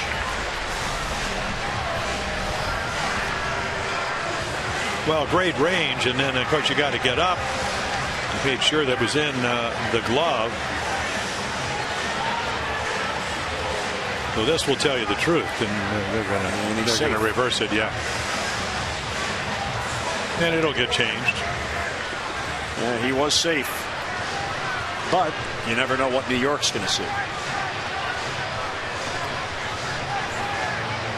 Well, if they're looking at what we're looking at, they're going to change it. Yep. I was already on to the bottom of the 5th. But that'll. I've learned. Kind of erase my slash. Yeah, I've learned not to write it down until they're actually off the field.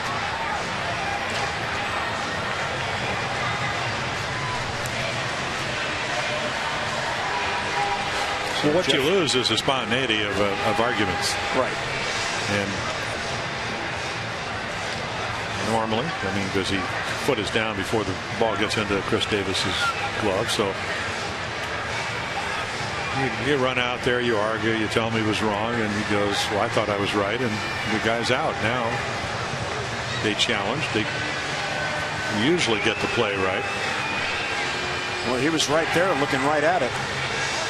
Yeah, but it's so hard because you're listening. You know, they were talking about earlier, was the ball into the glove or did it actually hit the glove? Because umpires listen for the sound of the ball hitting the glove. That's the way they, because you're trying to, I mean, it's hard to see both of those things, even if you train for it.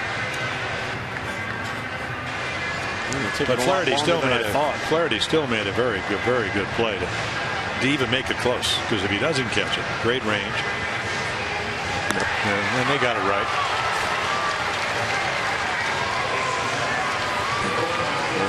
That's what the replay system is all about, getting the call right, and they got it right. And they even got the Andrews play right, but you know the interference, except that the umpire didn't call it, he did. Right, that's what. I think that's what annoyed. But not that they went to a challenge. They just, in their little discussion, they thought that the bat had hit Caleb Joseph's glove and then the ball, which it appeared that it did. Umpire just didn't see it. He waited till Andrews pointed. Right, but they got the call. But what you just said was the key. He didn't see it. So the inning continues, and a swing and a miss by Martin. Still a nice effort by Ryan Flaherty. Yeah, it was a great effort. Almost got an assist. He was out again early today with Bobby Dickerson. He's working on his defense at third. Wants to be as sharp as possible. This is day 3 of the 5-game suspension for Machado. Check swing and appeal to third. Laz Diaz said he didn't go. Well, I remember, our colleague Mike Bordick, when he worked with Miguel Tejada when he moved from short to third, and I think Mike had played something like 39 games when he first came up with Oakland, and he talked about drawing an X when you play third. You don't want to go laterally. You either want to come in to your left or to your right or back to both sides, and it cuts down the angles, or it allows you to easier access to catching balls. And so Bobby Dickerson certainly knows that kind of stuff, and that's what they work on. And then the throwing is different because it's different angle. One of the longer throws in baseball, other than maybe the shortstop in the hole, is that ball behind the bag at third. And Tillman falls behind Martin, 3-1. Well, Flaherty's an important guy on this team because of his defensive versatility. He plays all 4 infield position. He also can play left and right. He probably could play center, although they've never tried him out there. And the rumor is he's the emergency catcher.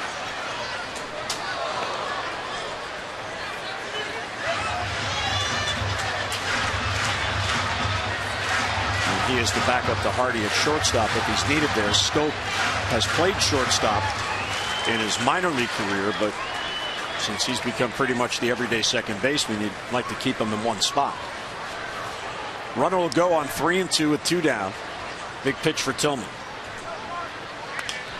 And it's sliced foul. Yeah, so just think how the ability to challenge a play that Ron Washington had, how many extra pitches Chris Tillman is having to throw.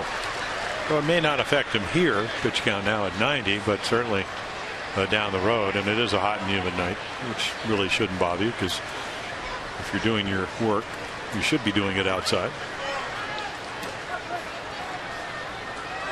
It's the only way you acclimate yourself to these climes. Rios goes, grounded right at Chris Davis, down on a knee, gets up, steps on the bag, and the inning ends. So the 2-out single and a man left, mid-5th at Camden Yards. Birds come to bat, down by 3.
Bank for the achiever in you, and congratulations to Ivan De Jesus Jr., who is playing at AAA Norfolk today, named to the International League All-Star team, and a solid, consistent season. 304 with 3 home runs, 32 RBIs, 35 runs scored, and an 801 OPS.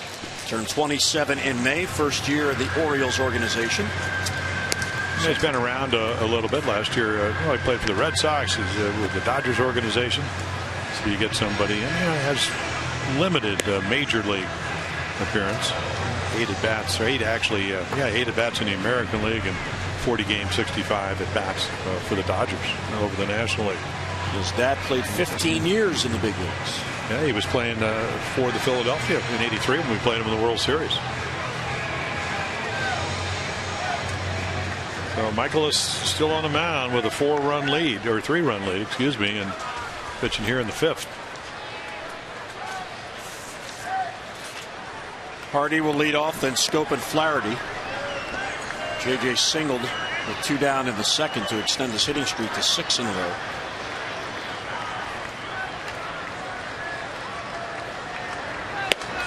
And a strike at the knees on 1. JJ in his last 19 games, 24 for 71.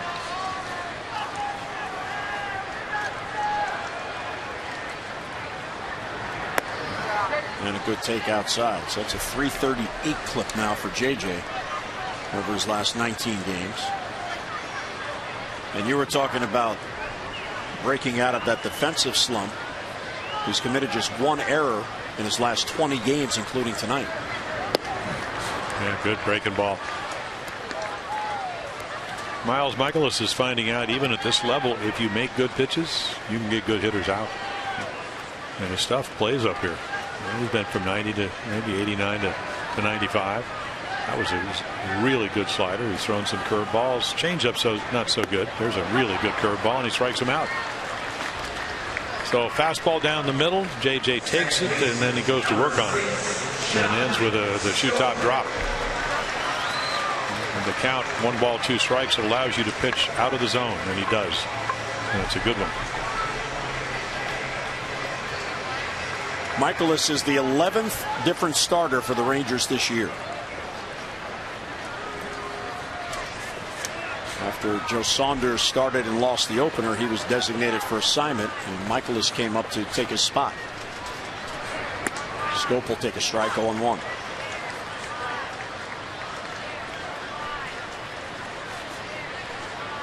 Jonathan flied out his first at bat. He's got a 3-game hitting streak going and is 7 for 27 on the homestand,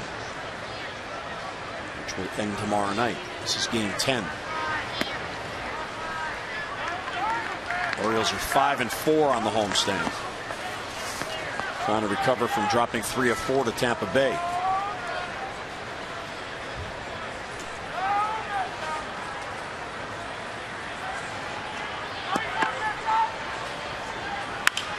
Off the end of the bat, shallow left center field. Charging in on it is the left fielder Choice, and he gets there for the out. And 2 away. Well, when the Orioles win, everybody wins all season long. When the Orioles win and score 5 or more runs, you get 50% off regular menu pricing when you order online at papajohns.com. Just enter the promo code Orioles5. Better ingredients, better pizza, Papa John's. Valid at participating Baltimore area Papa John's. Very pitch efficient for Michaelis as he works here in the 5th inning. Just 56 pitches.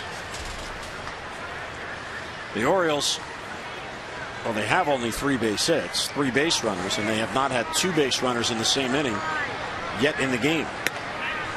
And Flaherty takes a strike, 0-1. Well, he, at least at this point, hasn't walked anybody, so he hasn't given the Orioles any help. When he's thrown the home run, it's been a solo shot by Adam Jones. 4 out of the first 5 innings, he's been able to get the leadoff batter on. So a lot of good things coming from this kid. And meanwhile, they have a 1-run inning and a 3-run inning, where they get 4 runs on the board, which is more than any of the other games. And Mike Maddox, his pitching coach, looking on, saying, well, I really don't have to change anything. You know, the changeup, I mean, that's the one pitch I see. The curveball, he struck out Hardy. That's the one pitch that maybe he's not as good as the other. But he's got 4 choices tonight. And usually on any given night, you just want to have more than one. So they can't sit on one pitch. Well, he threw 95 pitches in his last start for AAA Round Rock. That was last Thursday at Memphis. Good take, ball 3. In that game, he went 6 innings, 95 pitches to get through 6 innings, but allowed only 1 run while scattering 10 hits. Yeah, I was kind of looking at some of the cities. So I wonder if the humidity was going to. He pitched in Albuquerque, no humidity. There's a good fastball. Sacramento, no humidity. Memphis, a lot of humidity. New Orleans, early June, a lot of humidity. So there's a good chance of it. El Paso. Altitude, but just hot, but pretty dry. Full count on Flaherty with 2 down. And he got him. So Michaelis, a 3-up, 3-down inning, his second of the night. And the Orioles through 5, trailing Texas 4-1.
More O's action as the Birds will wrap up this 4-game series with Texas and the 11-game homestand. It'll be Wei-Yin Chen on the mound against Yu Darvish.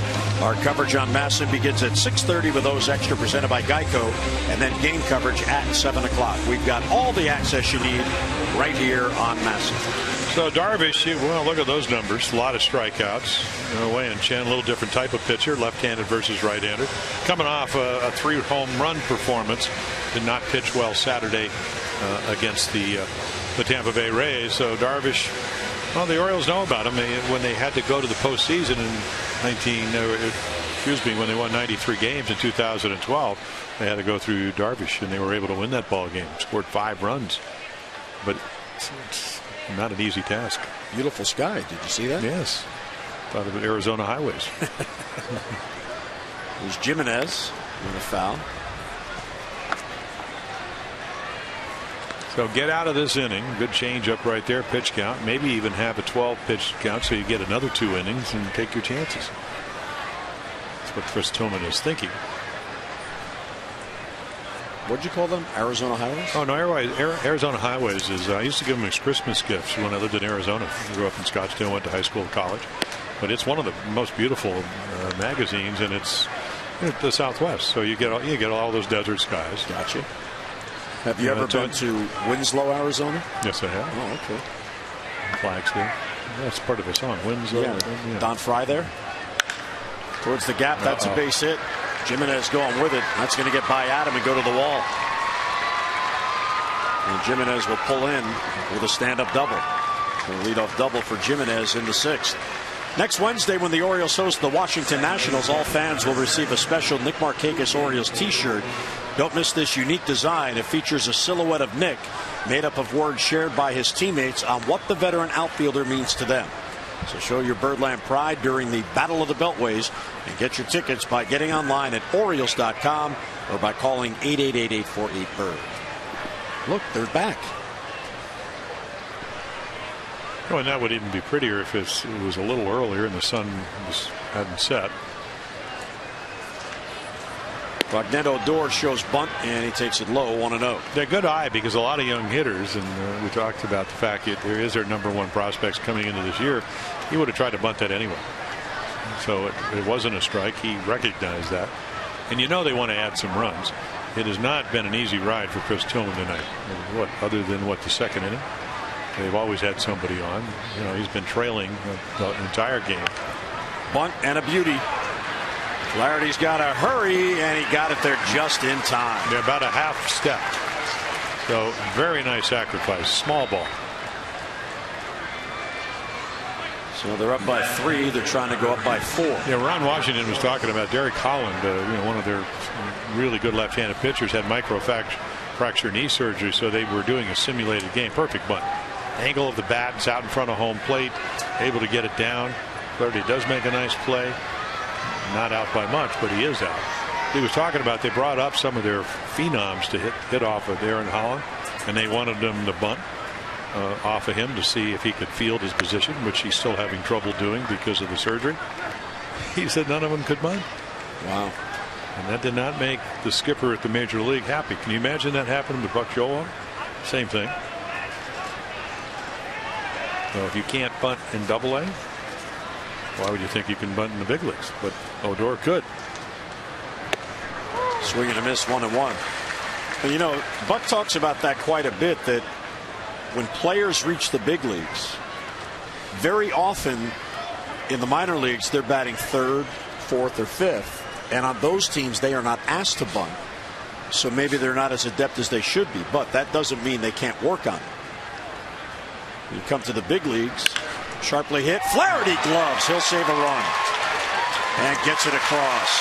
Yeah, he made that look like he's Manny Machado. And that was the guy that won the best fielder in the American League, the Platinum Glove. I mean, his ball's hit hard. Great reflexes. He checks the runner and then throws him out. A little bit low, but Chris Davis is over there. So for the moment, this saves the run. I mean, it's a hot corner. That's what they call it. And of course, Chris Davis paying attention in case Jimenez, who is a catcher, tried to go home. First base is open. Right-handed bat is on deck. So Sin-Soo Choo has been up 3 times. He has been on base all 3 times. Will be walked intentionally. Well, they walked his last 2 times anyway, so might as well put him on again. I think that goes back to that one number. Brad Brock, he's certainly loose in this weather. He's thrown last inning.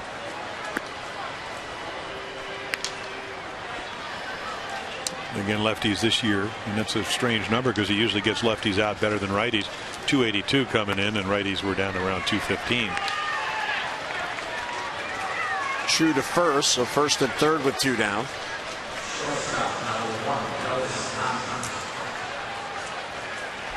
Tillman needs a big out, trailing by 3, and Texas has 2 on. Oh, these are the moments in the game where you can somewhat change momentum. They still have a 3-run lead, but you want to keep it at that. And simply comes down who's going to win this battle. You just look at baseball games. Difference be sometimes, well, what do you do when you're 2-0, or do you get the clutch hit, or do you get to make the clutch pitch? Still trying to establish the curveball, or at least get it over. Not too many in the zone tonight.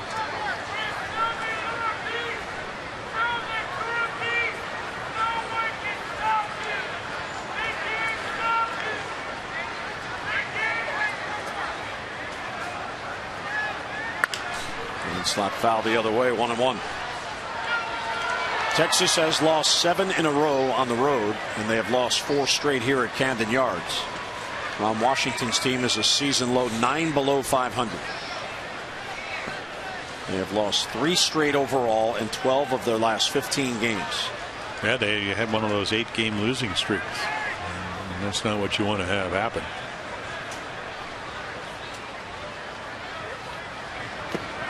Nice play by Joseph. Yeah.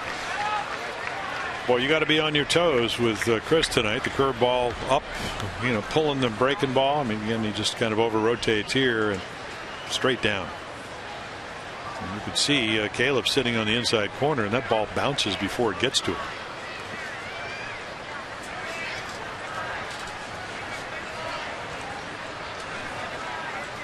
Two and 1 on Andrews. First and third, 2 down. Just outside, ball 3. Yeah, missed with a changeup. My rookie year, they used to flip coins. Who had to warm me up? And Charlie Wild, huh? Oh, well, up and down, like Chris Tillman is tonight.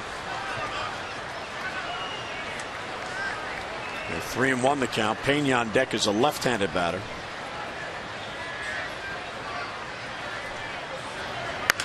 Line foul the other way. You know, back then the catchers would just wear a mask. And Charlie Lau, he lost the coin flip, and he had to catch me one night in New York, and he said, "Kid, you don't mind if I actually put on all the equipment?" I said, "No, I want you to have a long career," because that could hurt some people. And then in the minor leagues in A-ball, you know, we only had like 2 catchers, so we used to warm each other up, and the lights weren't real good in some of the ballparks I played up in the Northern League, Aberdeen and Pier and Grand Forks and places like that. Yeah, I'm surprised guys didn't get hurt. We had some guys with pretty good arms learning how to pitch. So 3-2. Shu will be off with the pitch.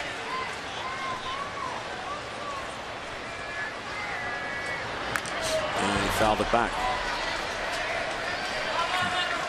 Kind of tapping his back because he chased the ball out of the zone. In fact, he's probably swung at 3 balls that are right around Texas height of his uniform.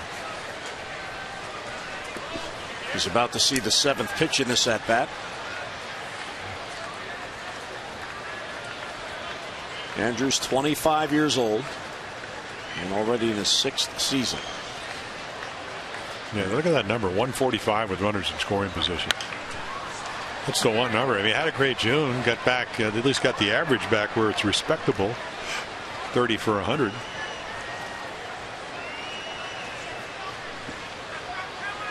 But he's always been a pretty much up the middle right field hitter with occasional home runs. He's got 2 this year.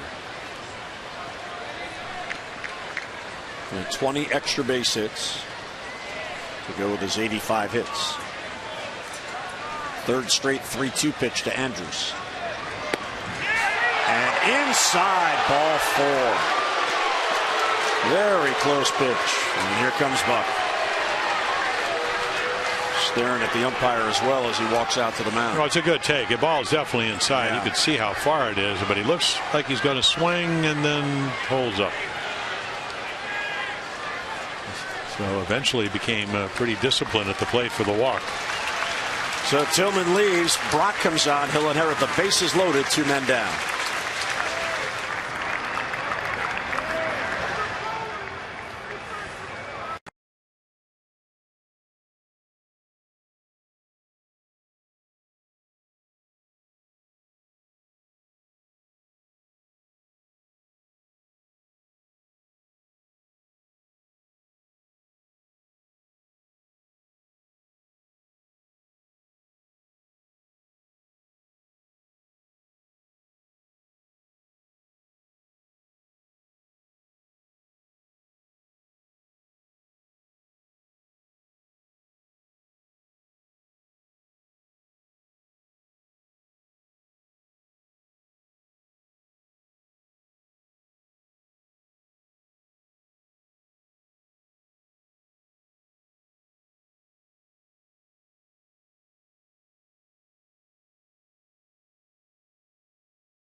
But everything out of sync.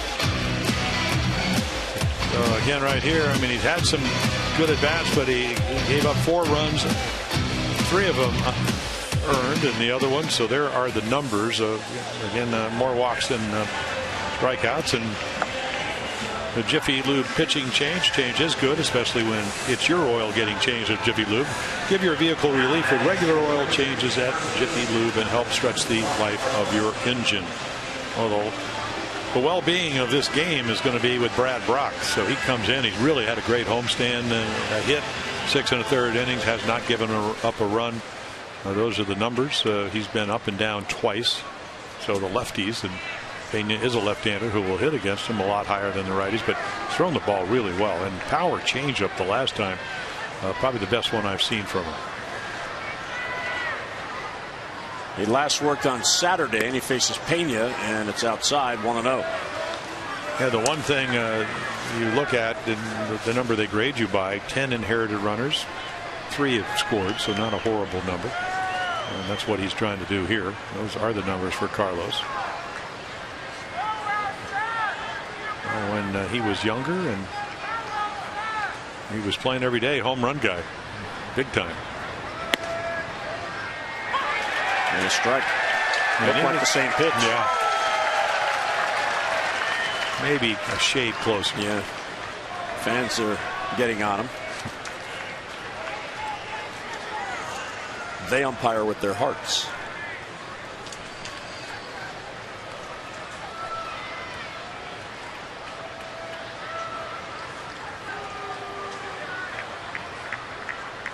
Pena is 0 for 3. He has flied out all 3 at-bats, now facing Brad Brock.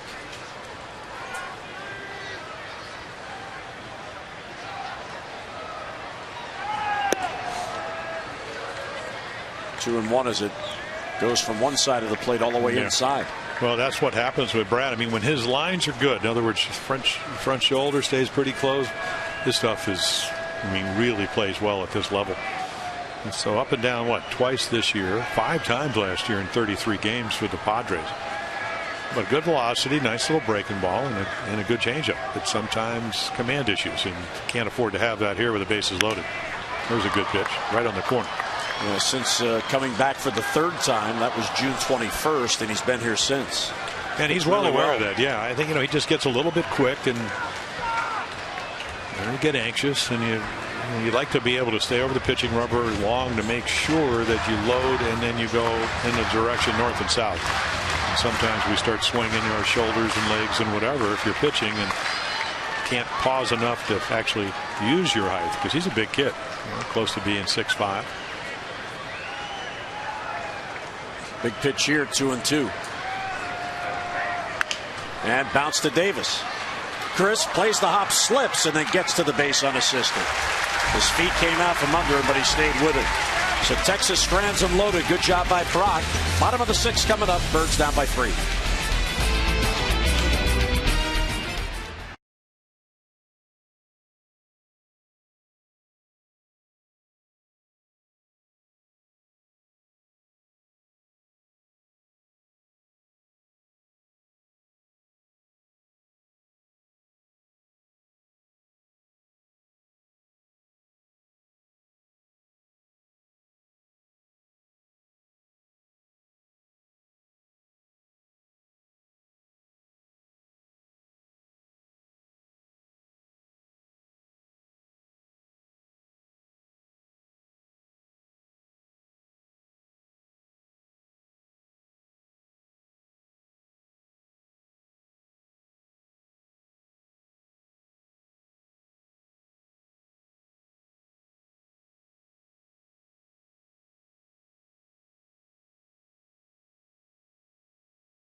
Going in the 2nd inning, leadoff walk to Chu, and then the interference. Buck Showalter, Andrews, the umpire, then with runners at 1st and 2nd, 3-2 count. Ball right down the right field line for Beltry.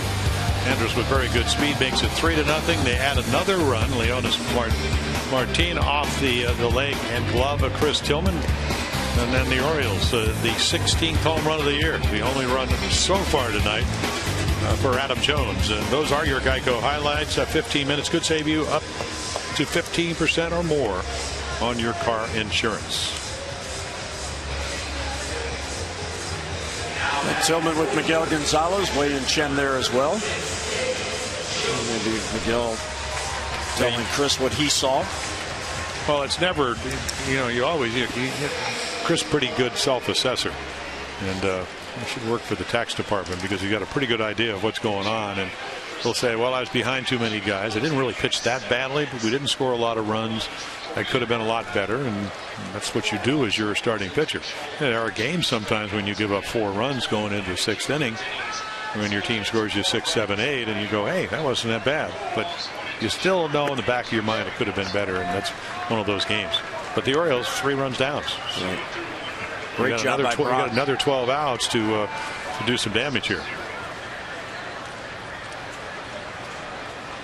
So now with Dave Wallace talking it over, or trying to talk it over, as Caleb fouls it back 1-1. In the first 2 games in this series, the lower third of the Orioles lineup, 7, 8, and 9, combined for 5 RBIs and 8 runs scored. Tonight they're combined 1 for 5, no RBIs, no runs scored.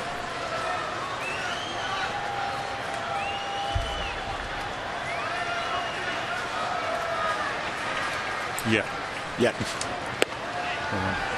There's a good pitch. I mean, the stuff's still good. The last strikeout of Ryan Flaherty, chased a couple of pitches out of the zone, was at 95.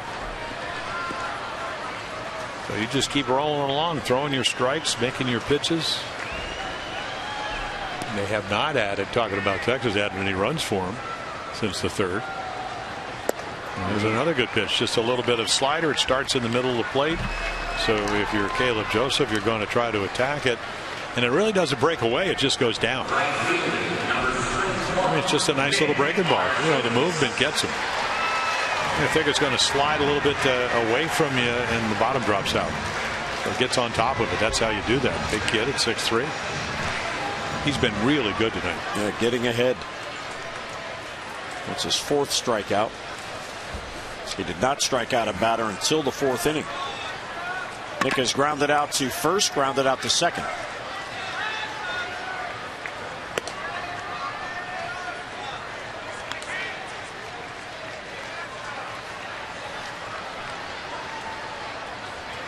Nick is now 10 for 40 on the homestand, so 250. Yeah, just trying to get a guy on here. I mean, that's what you want to do, middle innings.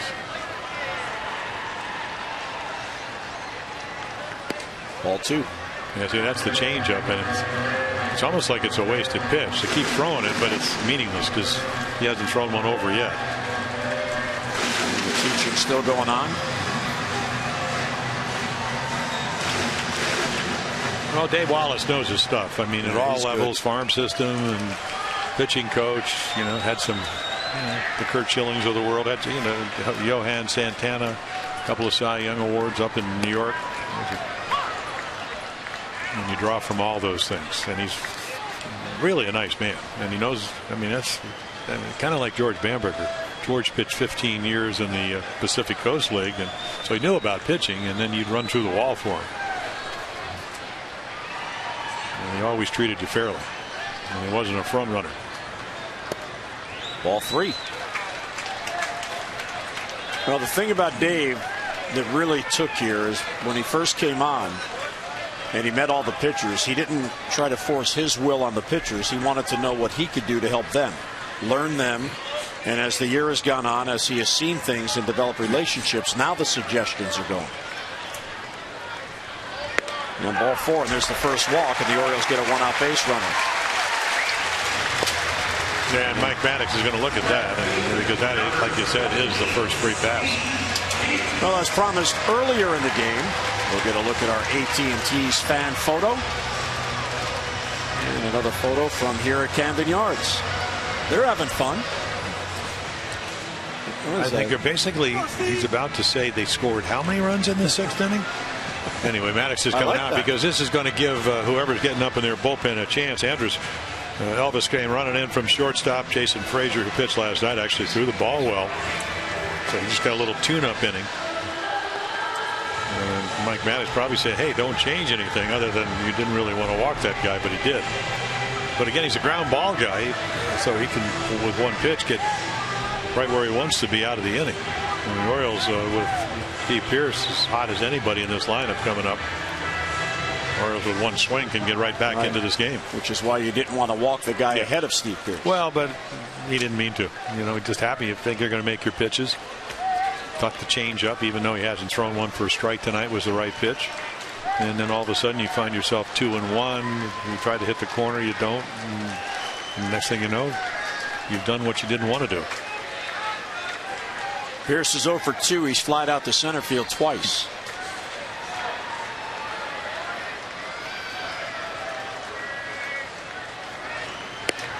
And a good take, 1-0. He kept waiting for Toby Basner's arm to go up. And slider just a shade off the outside corner. Well, that's been the pattern. Trying to get him out is, breaking balls away, run the ball in on him. When you're really aggressive, sometimes you'll chase out of the zone. And another good take. Yeah, it really is. That was kind of like the slider that Joseph, except it wasn't on the plate, so it went down and away.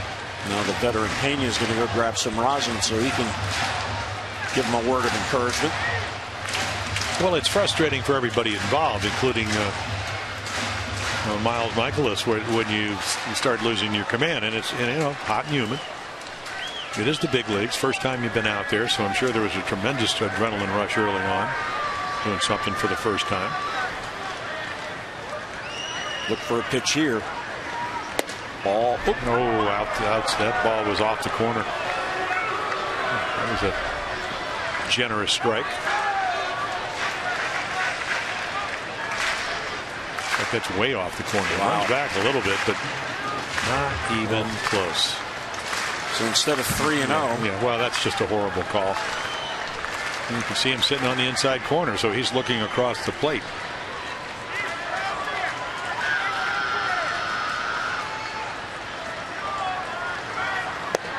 Ball 3.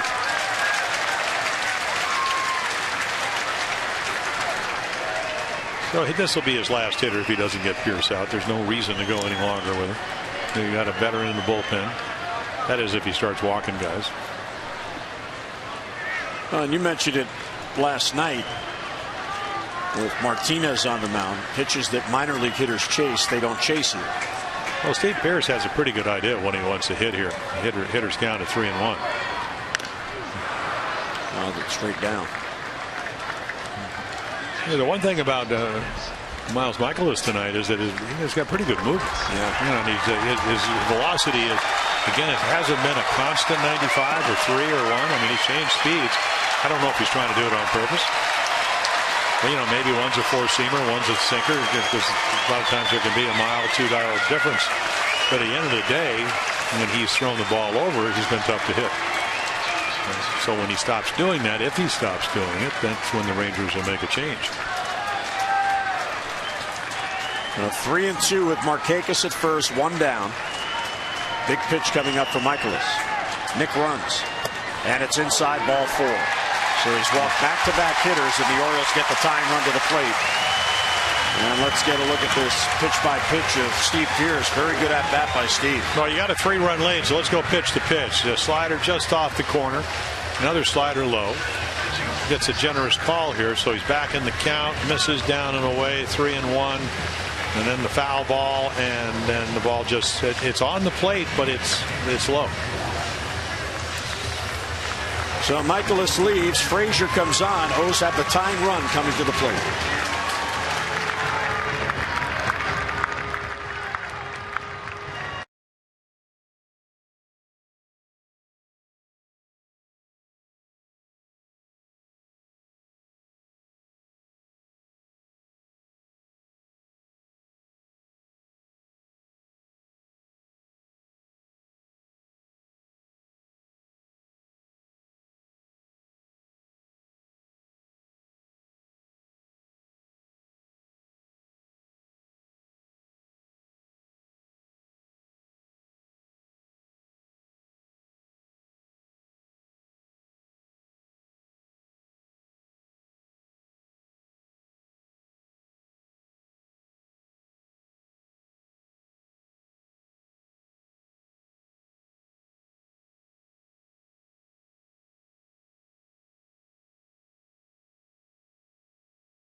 A little bit wild here in the 6th. Only the solo home run, doesn't give up a lot of hits, keeps the ball around the plate, and as you can see from the bottom of the graphic, responsible for runners at first and second. So a chance to win, cannot lose. And the veteran Jason Frazier comes on. He actually threw the ball really well last night. You can see the records, and he's been pitching very well as of lately. Well, the man he's about to face, Adam Jones, doubled off him last night. He pitched 2/3 of an inning, gave up that one hit. Yeah, there was a hanging change-up splitter, and Adam nailed it into the corner. That's pretty good. 71% of stranded runners.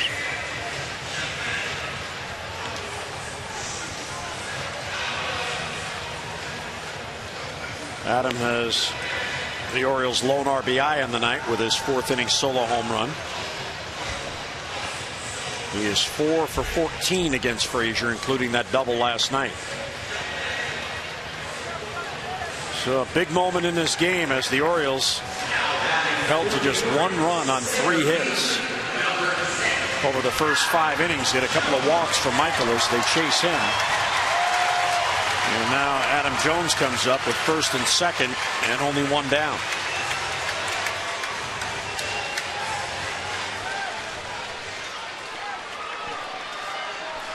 Markakis the lead runner, Pierce the trail runner, and as you saw, Pena's playing behind Pierce, so he'll get a bigger lead.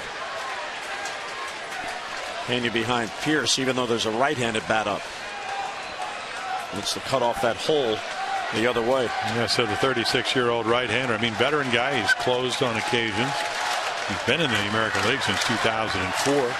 Came up with Toronto, White Sox in the last couple of years with Texas. There's a good slider. Here's Adam in the 4th inning. He got into it. Yeah, well, hanging slider, and one of the few mistakes Michaelis made, other than the walks here in the 6th.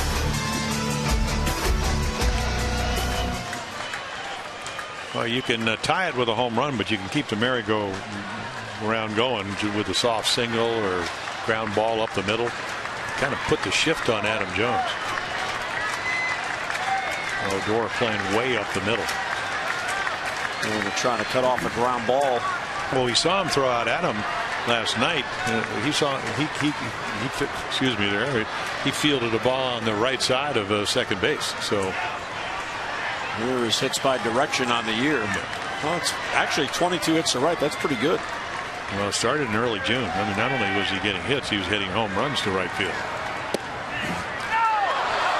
And a strike call. Well, Jimenez moves in, and he misses right down the middle, knee high. Missed his spot, but certainly effective.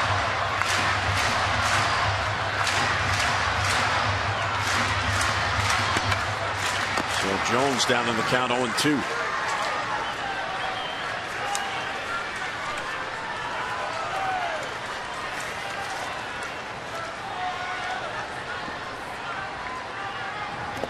In the dirt, gets away from Jimenez, and both runners advance. A huge break for the O's.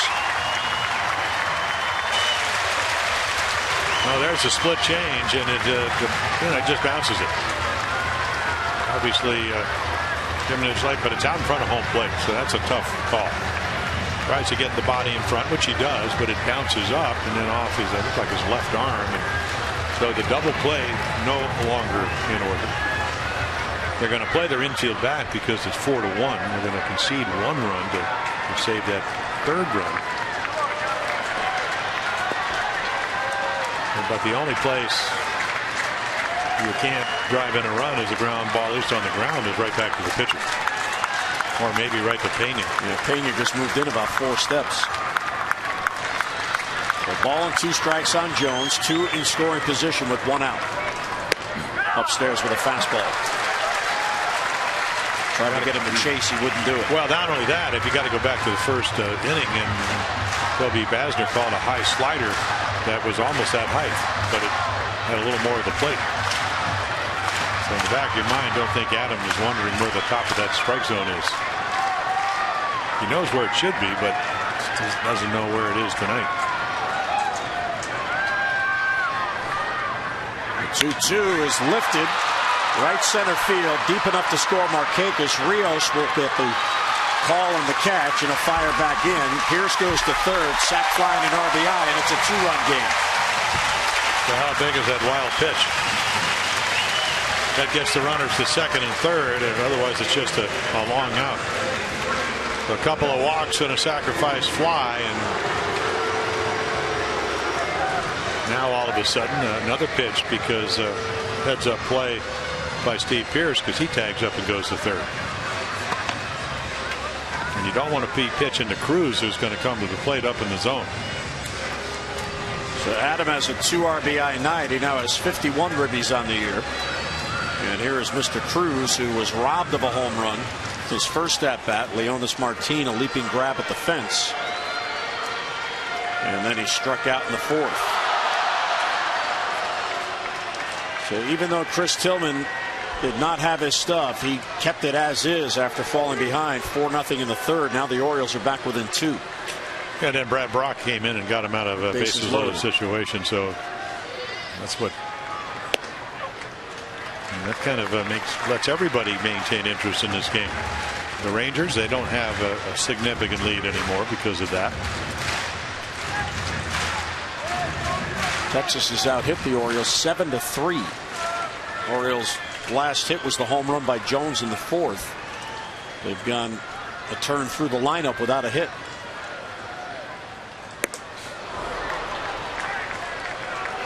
One and one on the swing and a miss.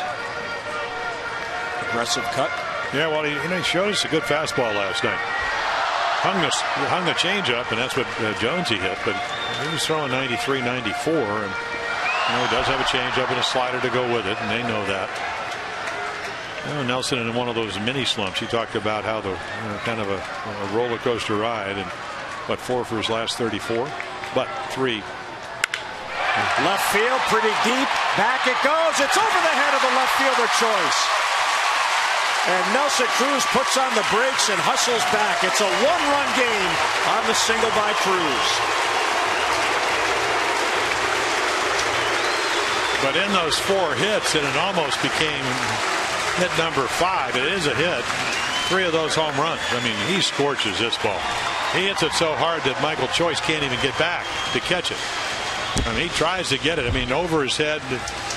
So again, there's Steve Pierce to make it 4-3, and then Nelly comes around first base. The play's in front of him, and when you see, it's how quickly a left fielder gets to the ball, because the last thing with Chris Davis coming up, you want to get thrown out at second base for the last out, and the play's in front of you.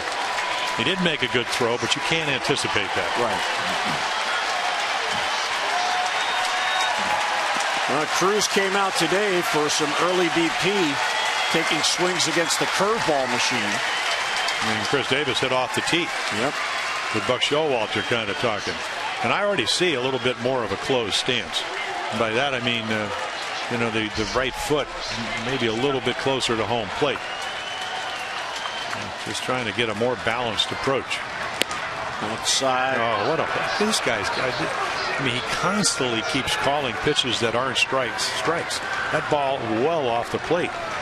And I'm not, it's not because the Orioles are hitting. I'd say the same thing if, they were pitching. I mean, look how far outside that ball is. It's atrocious umpiring. You got to have an idea. The league wants you to call the balls that are over the plate, not the ones that are 3-4 inches outside.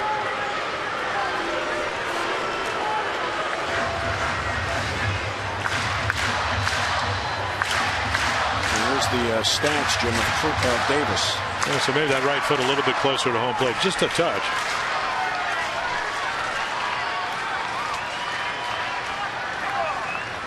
Chris is 0 for his last 21 with his 0 for 2 tonight. We're upstairs, 1-1. The early session today with Jim Presley and Chris, with Buck Showalter not only monitoring or giving some suggestions, was to get Chris thinking, hitting the opposite way. He didn't take pitches. Everything was off the tee. When he hits it the opposite way, he is a very good hitter. And now Chris talking to Toby Basner. Well, that's 2 strikes that were off the plate. And instead of And just think if you're hitting, you think you know the strike zone, but you don't know his strike zone because it's been all over the place tonight.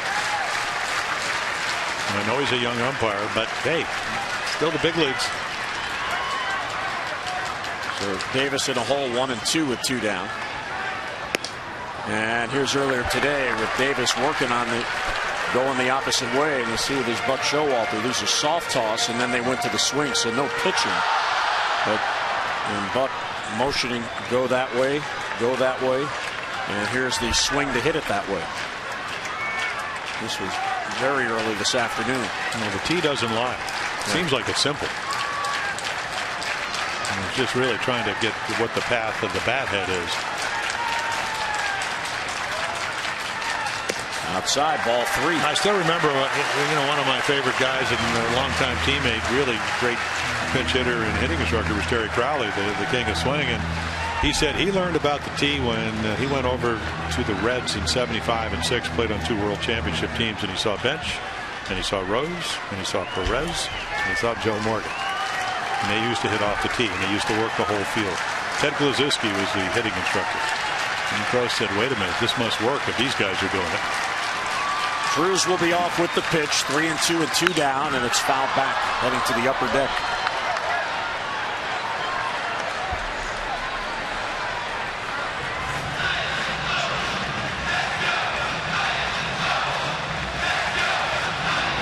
Frazier has thrown 6 pitches to Chris Davis.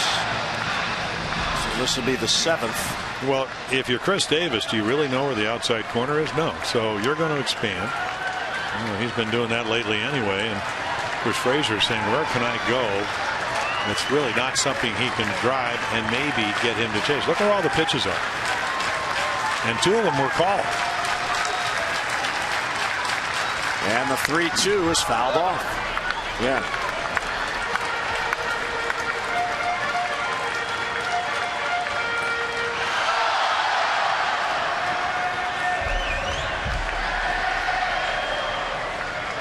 Davis in his last 19 games, including tonight, is 7 for his last 64. And he can make up for that with a big hit here. That is a 109 clip in his last 19 games. Pena's lurking behind Cruz at first, but is not holding the bag. Nelly will go on the pitch. And the 3-2 is low ball 4. He walked him. And Chris Davis wins that battle. That's 3 walks in this inning. Here comes Mike Maddox. I think the one thing about Chris Davis, and he did hurt his oblique. We don't know if he's healthy or not. I mean, he's the type of guy. He played with a bad shoulder 2 years ago, and that's bothered him and whatever. So when you have the kind of year he had, or the year before, with 33 home runs, then 53 home runs, you leave everybody in RBIs, and you're going to play. And sometimes you play through being injured to some degree. And if you think about the dynamics of hitting, and I'm not talking about 53 home runs, just hitting. The pitcher winds up. You're pitching to a guy that's got big target all over him because of what he's done the last 2 years. And you got 4/10 of a second to make up your mind. There's Neil Cott's getting loose. So we saw Pareda pitching and throwing 97 last night. So it's a lot of stuff going on that we don't always know about. He's hitting like he's hurt. And he's hitting like he doesn't have a lot of confidence. And hopefully he's not hurt, and the confidence will come around. And that's why you got another 79, 80 games to pull that off. And it's still a guy you want on your team. You'll go to war with, as is J.J. Hardy, who's, look at that batting average, much higher than normal. Home runs down. Tying run is in scoring position at second. Go ahead run on at first here in the 6th. J.J.'s 1 out of 2. Those at bats against the starter Michaelis, who began this inning and was lifted after back-to-back walks. And towards the middle and off the glove of Andrews. There's a base hit. And here's Cruz coming to the plate to tie the game. J.J. Hardy delivers, and we are tied. Well, one of the better fastball hitters on the team. So Miles Michaelis right here. I mean, it's a fastball outside middle, and he just hits it right back up the middle. Boy, does he back that ball up and stay through it. Andrus trying to knock it down, makes a nice effort. Here comes Cruz. So again, a lot of range, just couldn't quite get to it because it was hit hard. And outstanding base running by Davis. He never stopped. He ends up at third. Cruz actually hesitated. He didn't really pick up Bobby Dickerson, and I don't know if he thought the ball was going to be caught or knocked down, but Bobby Dickerson at third waved him in, and that's your tying run. Yeah, I guess he figured as he's approaching third, if Andrus gloves it, he doesn't want to run into an out. A good job there by Dickerson. Here's Scope. Go ahead, run at third with 2 down. Those have come back. Breaking ball for a strike. Hanger. Jonathan, the last couple of games, has not been as aggressive on the first pitch of the at-bats. And he's hitting 3 straight games. Well, I think he's finding out that you don't want to be swinging at pitchers' pitches or pitches you're not looking for till you get deeper in the crown. And that's part of the maturation of a hitter. It doesn't mean you're not going to get a good pitch to hit early on, but it's got to be your pitch, not his like that.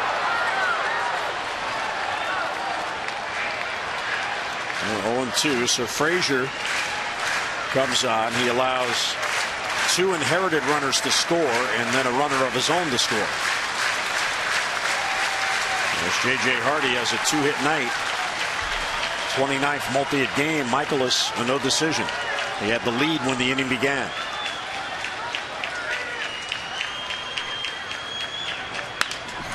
Scope fouls it off to stay alive at 0-2. And Chris Tillman, you made a good point. Battle really did not have. He'd probably give himself a C+ for battling, and stuff-wise, command-wise, just not what we've seen over the last 4 starts. But he hangs in there, and he never gives away the big inning. And when they do have a 3-run inning, still able to get out of that inning to keep it at that. Yep. And those are the little battles you fight during a ball game. You know, you have to really control your emotions. You've given up 3 more runs than you wanted back in the 3rd inning, and that's what you kept it at. And the Orioles have come back to tie. 0-2 on Scope. Runners at first and third. Inside, nearly hit him. Just missed the jersey.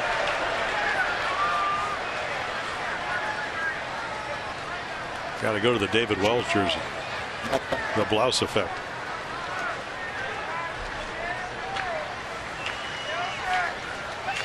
Managers looking on. And Washington pondering a lead that evaporated. Buck Showalter's team back in it. And a tie game now in the 6th.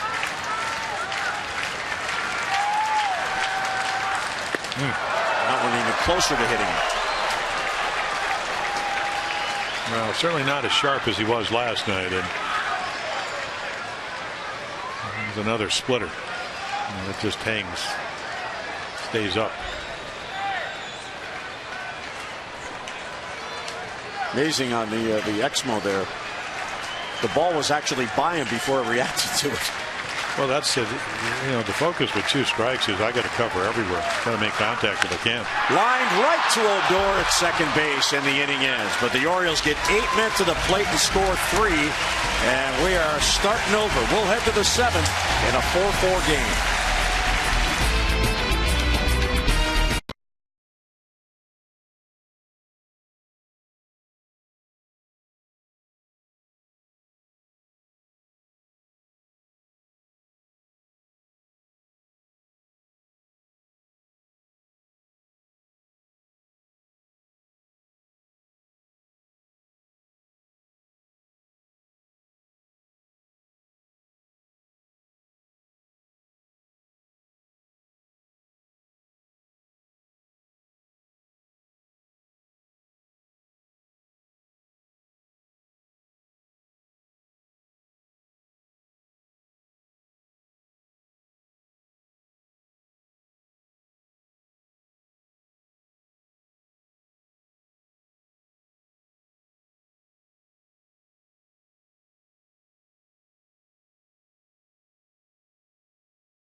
7th, and the Orioles coming back from 4-0 down. And hi, everybody, Jim Hunter and Jim Palmer. And the way the Orioles have been swinging the bats, you expected a run. And really, Tillman not on his game, but he kept them in it. Now it's a tie game. Yeah, and Miles Michaelis, is the first Major League start, was actually very good till the 6th inning. Walked a couple of guys. Wild pitch, Frazier came in, sacrifice fly, a couple of hits, and the Orioles are able to tie it up. So I think the mindset's always been the Rangers are wounded. You want to win the first 3 games. Michaelis had a pretty good save. Didn't look like that was going to happen until he got maybe a little bit tired because Darvish is pitching tomorrow. So now all of a sudden he's got a tie ball game. It's going to be the battle of the bullpen, and we'll see who wins that one. Yeah, if you're trying to win a series and you've won the first 2 and you got the ace going in the finale, this is the game you'd like to get, especially now after coming back from 4-0 down. And Brad Brock came on and stranded the bases loaded. Got that big final out of the 6th. So now he'll go through a dangerous part of the Texas lineup with Beltre leading off. And strike 1. Well, he certainly has the stuff to get anybody out because in the one pitch, as I mentioned last inning when he came in, it's kind of tough to throw it when maybe you don't trust it, was the changeup. Because I asked him, did you ever start in pro ball? And he said, no, only in college.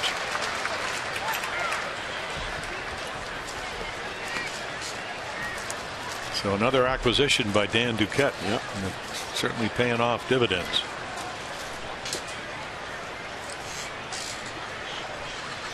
Is the second pitcher to come out of Monmouth University, where he went to school to pitch in the big leagues. Ed Halicki was the other from your era.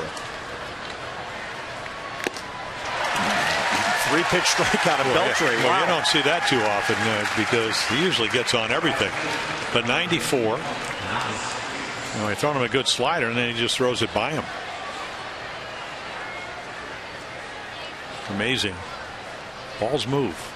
Even at 94 miles per hour. If he can have that kind of velocity and pretty good location, get ahead of hitters, a lot of good things can happen.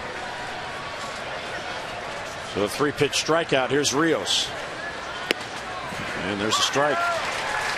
Hey, I love how aggressive he is, Jim. He just goes right at him. Well, normally when he's pitching well. And, if you go back and look at all the other years, and, I was talking to him last week on the bench, and look at that changeup. That's a power changeup that I didn't see earlier in the year. And his last couple of starts, and I said, did you have that? He said, no, I worked on it. And because if you have 3 pitches like this, slider, we already saw 94, 95, and look at the changeup go down. It's almost like a split-fingered fastball.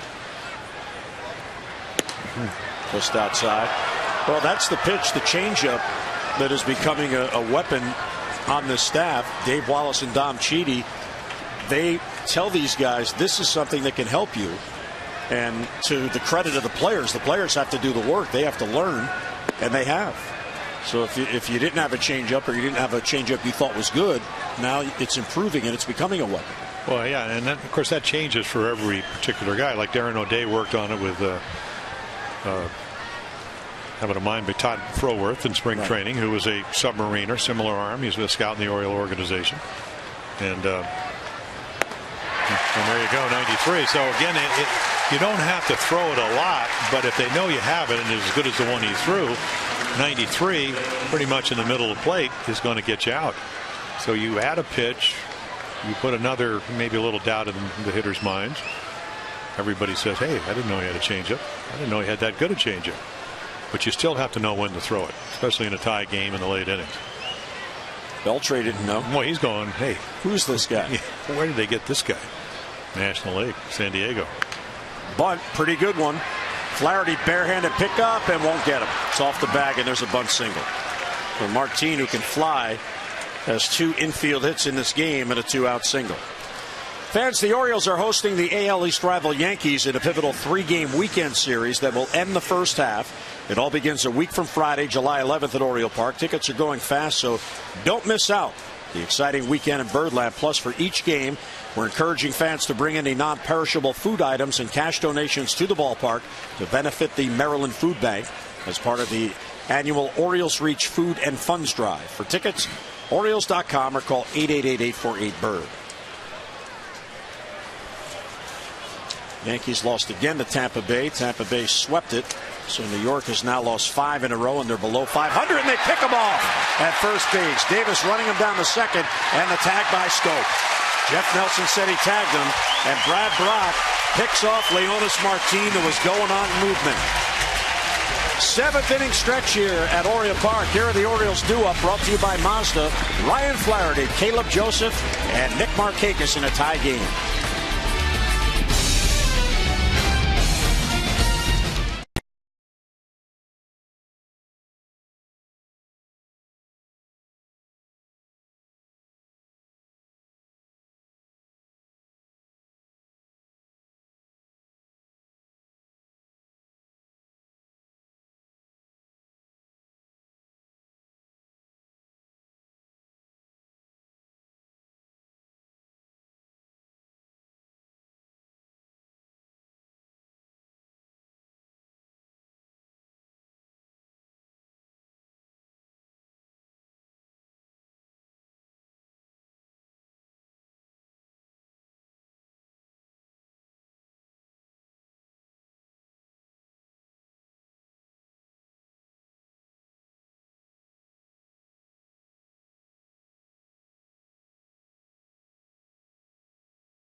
Off a good base runner.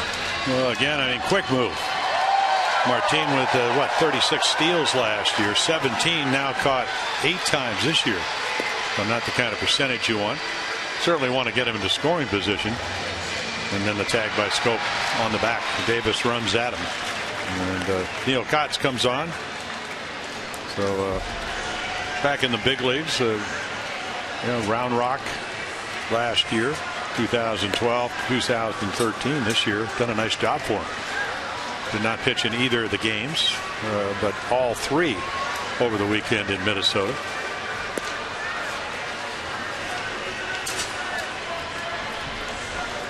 So Frazier, 2/3 of an inning, he allows a run plus 2 inherited runners to score.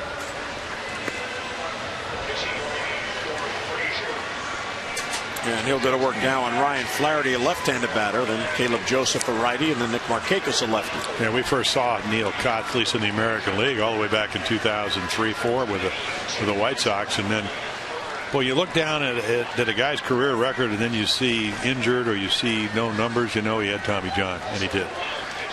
And it's the ligament transplant, named after the real good left-handed pitcher with 288 lifetime wins. Tommy John. Flaherty is 1 out of 2, showing bunt, and he takes a strike.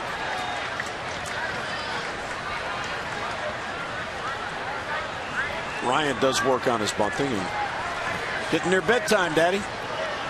No, I got my rally cap on, son. We got to stay. And the older brothers have their rally caps on.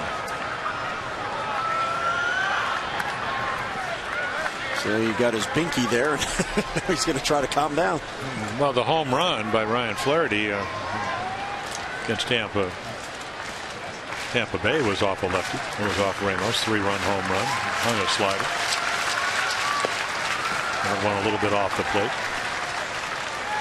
So maybe you get a fastball here. It doesn't have to be a home run. Just get on. Orioles then have some options. Caleb Joseph on deck. We've seen him be able to bunt. So good take, ball 3.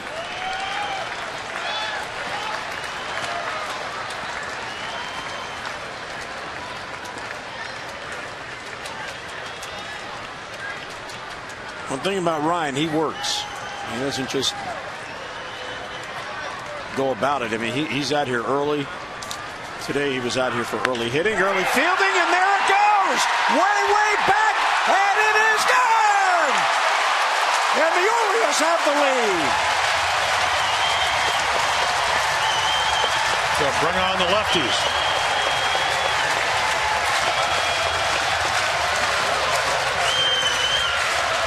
Probably wouldn't be hitting if Manny Machado wasn't suspended. Wouldn't even be playing. But that's not the case. The last 2 home runs off the lefties. Yeah, go ahead. Sorry, Jim. And another $500 to Terry Gonzalez of Glen Burnie. She is our Maryland lottery contestant of the game, so that is another $500, so $1,500 for the night. And another thing, and just you can't overlook, as Joseph takes a big hack. I mean, here we go, 3-1 fastball, and it's gone. That's where he likes it. Strong, gets to look for his pitch, and then launches it. Not a cheapie either. Way back out on Utah Street, I think. Well, it would have gone. The back of the flat court looked like it hit the pillar. Check swing, fouled off into the Oriole dugout. But if you go back and look at this game, Jimenez with a leadoff double in the 6th off at Tillman, trying to have an easy inning, and then Odor sacrifices him over, and Choice hits a rocket down in the third baseline, and who catches it? Flaherty. As it turns out, they'll get a couple of base on balls, and Brock comes in and gets out of the inning. So again, it's not only the home runs, it's the fact that if you're going to miss a gold glover, platinum glover like Manny Machado, you have somebody who can play third base and do it well. I know it doesn't translate over into the game because BP is not game speed, and there's where it hit. The ushers are showing, because if it hits Utah Street, it has to be documented. Then you get the plaque. So what got in the way? In one of those poles? Oh, right there? Is that where it went? Well, they're still on the flag court there. So, but during BP today, as Joseph awaits a 2-2 pitch, strike 3 call on the outside corner, so 1 away. The last round of the round, they played hit it hard, so basically hit it out. And Manny Machado and Ryan Flaherty went into a playoff with David Lowe, and it went to a double playoff, and Manny beat Ryan Flaherty. But Ryan Flaherty, when he hit his out, that's where he hit him. Exactly where that home run went. Now, again, I realize it doesn't translate over. Yeah, but let's get to the important thing. Right before that pitch, we saw Ryan Flaherty kind of duck his front shoulder, because that's what he worked on before they went to that last round, which is to stay closed, especially against the lefty, which he did. And you were there and you saw it. And use the whole field, and then you get into the counts. The 3-1 counts, the 2-0 counts, the 1-0 counts, when you get a little confidence. And then, Jim Presley knows. I mean, he was a big-time home run guy. You look away, you react in. But 3-1, you're looking for your pitch, and he got it. And that's why the Orioles have a 1-run lead. He didn't miss it. So now Buck can go to the 8th and begin the matchup. And one of his mentors, B.J. Surhoff, who worked with him all winter, he was here today. And B.J. observed and watched Manny win it. Yeah, he lost his razor blades, but he was here. Shallow center field. There's Andrews. So easy. B.J. He goes, yeah, but I don't have to be on television. That's right. I said, you can look any way you want. You're B.J. Surhoff. Come on. Well, you can back your birds during the second half of the season and enjoy Major League savings by reserving your Birdland Summer 6-pack. You'll get a ticket to any of the 6 games of your choice for the remainder of the season. And you get savings up to 20% off the cost of single-game tickets. So lock in your seats now. The most anticipated games and promotions of the summer, and save. For all the details, Orioles.com/6-pack or call 888-848-BIRD. Aaron O'Day getting loose, so Buck can begin matching up as we go to the 8th. Inside, 1-0.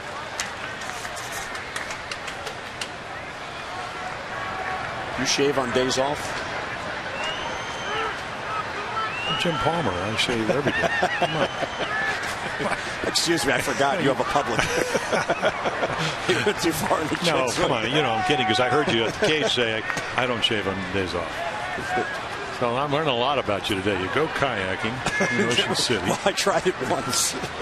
Didn't work out that well. I am not going back in that kayak again. So you don't shave. I hope you don't leave the house. What do you mean? I have to stay home. It's only me and Bonnie now. Everybody else moved out. Yeah, right. Well, Probably because you don't shave. So there you go.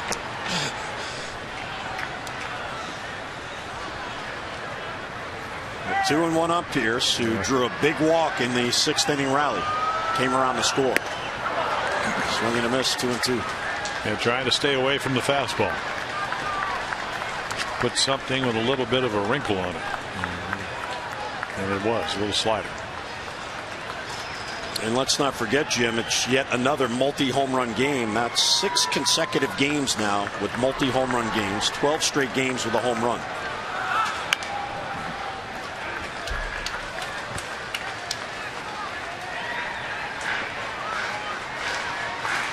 Pierce trying to extend his hitting streak to 5 in a row.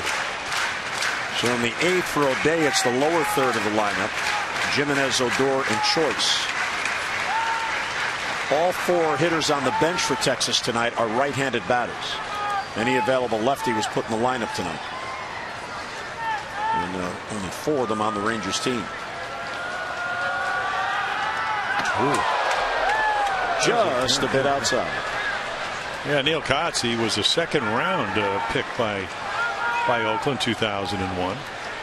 And then the amazing thing, he was traded 2002 after that season. Remember Dayland Holt? No, that's the point. Yeah, remember, 2nd round left-hander, breathing, traded for a guy we never heard of. And he's pitched in the big leagues since the next year. Went to Chicago and then eventually with the Cubs across town. I do remember him with the White Sox. Oh yeah. Well, he pitched there a little bit of 2003, 4, 5, and then into 6. And then he went over to the National League and hurt the arm after 2009 season, still with the Cubs. 3-2 on Pierce. Upstairs, ball 4. And Pierce draws his 2nd walk of the night, and the inning continues. There is no activity in the Texas bullpen.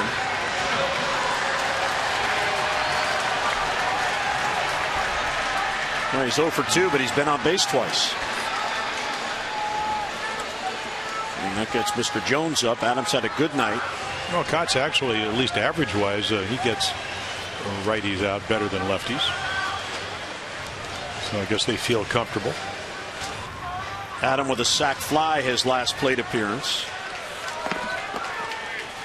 That was another point of discussion at the batting cage today, is the value of sac flies. And he brought up a good point talking to the hitters about why pitchers try to avoid those 1st and 3rds. One of the cardinal rules, if you can keep it from happening, and can't always do that, but Steve Pearce had a sac fly last night after Markakis had a 2-run double. Flaherty's home run here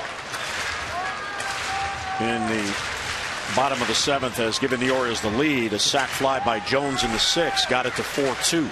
And then if they don't have the wild pitch, if Frazier doesn't come in and bounce it, it's a fly ball to center. Because that was the runners were at 1st and 2nd via the walk. And a balk has just been called.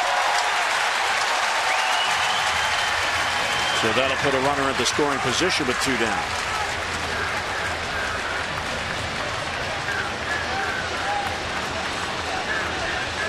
Now you can see, well, he started his windup and stepped off, but I think he had already started his hands and still had contact that back foot, which is his left foot. Now you could step off and then move your hands, but if you move your hands and then stop them and you're still in contact with the rubber, it's a balk. Both Jeff Nelson at 2nd and Scott Barry at 1st called it at the same time. They both saw it. Line drive, softly hit left field. That ball's going to fall in for a base hit. And here's Pierce coming to the plate, and he will score. It's a 2-run inning and a 6-4 Oriole lead. Well, the wild pitch gets him over, and Jonesy gets him in. 3rd RBI of the night. Well, we got the major league average at 77 miles per hour off the bat. This is all over the fist. So he dumps it in. Works on his short game, and here comes Pierce, who runs well for a home run guy. The balk hurts Texas. Does it ever? 6 unanswered runs by the Orioles in a 3 RBI night for Adam.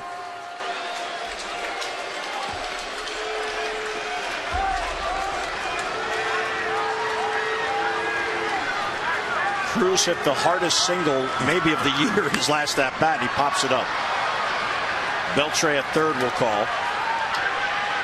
And the Orioles are done here in the 7th, but not before they get the lead. Ryan Flaherty facing the lefty, leading off the inning. He gets into one deep onto the flag court. The Orioles add a run and lead it 6-4.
Promised earlier in the game, it's Miller time, brought to you by Miller Lite. How about Brad Brock coming on? Well, he comes on with the bases loaded in relief of Chris Tillman and does a marvelous job. Needs to get an out, bases loaded, 4-1 lead at the time, and pretty routine play other than Chris Davis loses his footing, makes the out, then he comes in and pitched very, very well as the Orioles mount a comeback. Again, now leading this 6-4. So Darren O'Day are deep inside the numbers. Fastball's 56, breaking ball 44, and we talked about a changeup. So here's a guy that worked on his changeup, but when you come in and pitch in these situations, you want to use your best pitches. So again, if he was a mop-up guy, Tippy Martinez, that was one of the things. Great fastball, great curveball. Everybody said, you need a third pitch. He goes, when am I going to throw it? It's a really good point because his other stuff is so good, and that's the way it is with Darren O'Day, Mr. Consistency. An inning earlier in the series where he didn't give up anything. So Brad Brock now in line for a win if the Orioles can get 6 outs. Jimenez, Odor, and Choice here in the 8th, or at least due here in the 8th.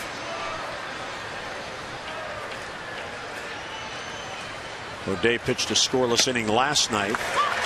It was his first appearance since last Saturday, and he struck out the side. Also hit Beltre with 2 down, but he had 3 strikeouts for the outs. He hit him with a spinner, a little breaking ball that he didn't quite get on top or on the side of it. Hard hit right at Flaherty, and of course it's right at Flaherty. 1 away. Well, Jimenez having a really nice night with the bat. I mean, he smokes this ball. He's got to work on his direction. I mean, BB. So you're playing off the line. I mean, there's a difference. You get a 1-run lead, you might be cheating the line a little bit. 2-run lead, you play off as you're worried about a ball hit to your right, which could be the tying run. So again, that extra add-on run gives the Orioles a little bit of a wiggle room, and they can play a little bit different defensively. Orioles pinching in just in case Odor bunts. Well, with his speed, he's the type of guy that he's young and he wants to get on. It looks like he has a pretty good sense of the game. You want to make sure that he hits the ball by you, not in front of you, especially at first and third.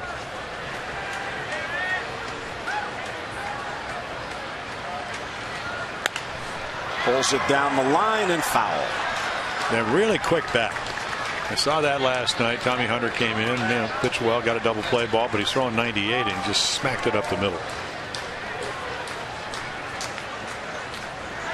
Well, the one thing what came in lined out his first time, but he came in. So what is he, 3 for 9 in this series? And there's Ben Rowan, another submariner. We saw him the first night after going 6 for his 33, and that's what Ron Washington was saying. Hey, young hitters are going to have slumps, but how do they handle it?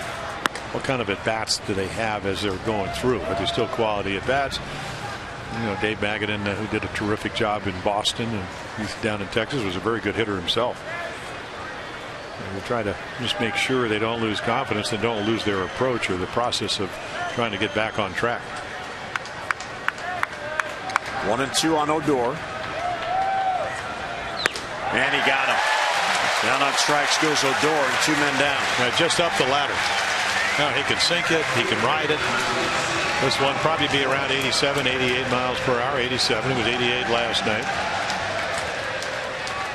So it gives you different looks. It can make you cover the outside corner, get you out in front like he did with a breaking ball, and then zip it by you.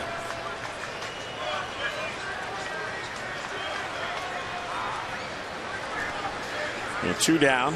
Michael Choice now.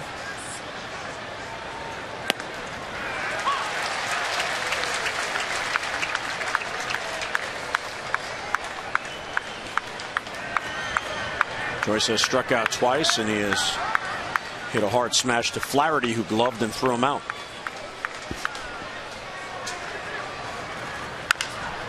And again to Ryan, who comes in to play the hop. And O'Day has a 3-up, 3-down inning. Nicely done by Darren. We'll head to the bottom of the 8th. It's a Ryan Flaherty kind of a night and an Orioles 6-4 lead.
Drive of the game. Yeah, 4-4 ball game, 3-1 count.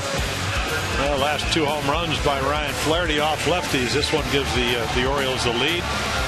Average major league speed off the bat at 77. He hits 101 and hits it out towards the flag court and Utah Street. And breaks the tie in the drive of the game, brought to you by Lexus of Towson, the area's #1 Lexus dealer. Come see why at lexusoftowson.com. So Ben Rowan comes on. We saw him the other night. Actually pitched pretty well. Only has allowed 1 run in 6 appearances, so maybe actually might drop his arm a little bit lower than Darren O'Day. Pretty good guy to emulate. So a chance with all the injuries to pitch at the major leagues. And we were telling you the other night, the amazing thing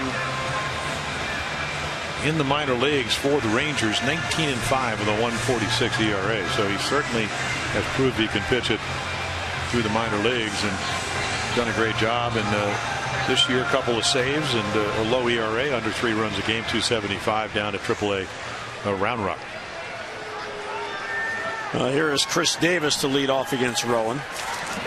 The Orioles are 3 outs away, Jim, from a 4th win this year, coming from behind from at least 4 runs down. Inside 1-0 on Davis, who is 0 for 2 plus a walk. Yeah, well, the walk was again instrumental. There were 3 walks back in the 6th, and the first 2 scored, and then by getting down to first base, Hardy came up with another base hit, and they added another run. Yeah, there have now been 4 walks by Texas pitching in the last 2 innings after no walks for the first 5 innings. Line drive and a base hit for Chris Davis. He beats the shift by hitting it over the head of Elvis Andrus into right field. For a leadoff single for Chris Davis in the Oriole 8th. Oriole Park is the perfect setting for your next group outing. You can gather up your family and friends, your coworkers, and your colleagues and enjoy a fun-filled day or night of Orioles baseball with discounted ticket prices for groups as small as 15 fans and party facilities that fit up to 1,000. Oriole Park can make your group outing an experience you won't want to forget. So for all the details, Orioles.com/groups or call 888-848-BIRD. J.J. Hardy takes outside. Oriole closer Zach Britton, tune-up inning of last night. So a couple of run lead, closing situation, save situation. J.J. is 2 out of 3, including an RBI single. Chopper foul past Bobby Dickerson. Nice grab by Fan down there.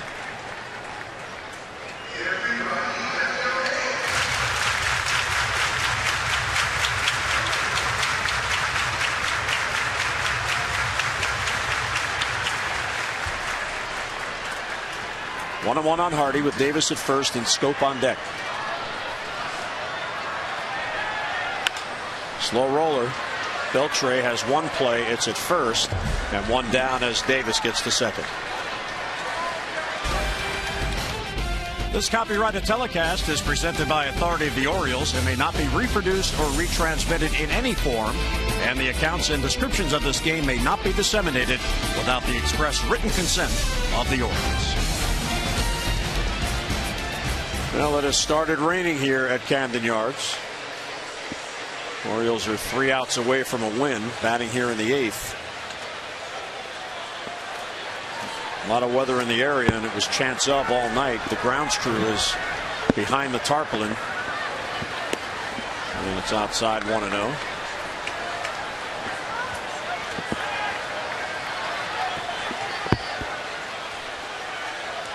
And we are going to have a stoppage in play. Jeff Nelson has called for the tarpaulin to come on the field.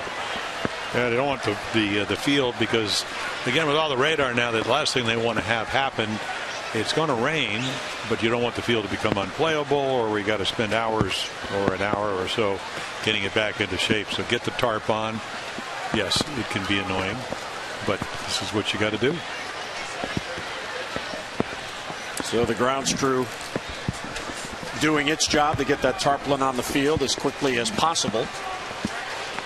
And the Orioles with their 6-4 lead batting here in the 8th inning. But this will be an uplifting win if the Orioles can hang on and win it. You're down 4-0 early. Chris Tillman, who's been so good the last 4 starts, really didn't have his stuff tonight, but he kept them in the game. That's a really good job. And coming back, it would be the 4th time this year they've come back from 4-0 down, or at least 4 runs down, which is amazing. Well, they certainly have the capabilities, and I think they're a very confident ball club. For a team that came into this homestand averaging a little over 3 runs a game, that's changed, right, especially here against the Rangers.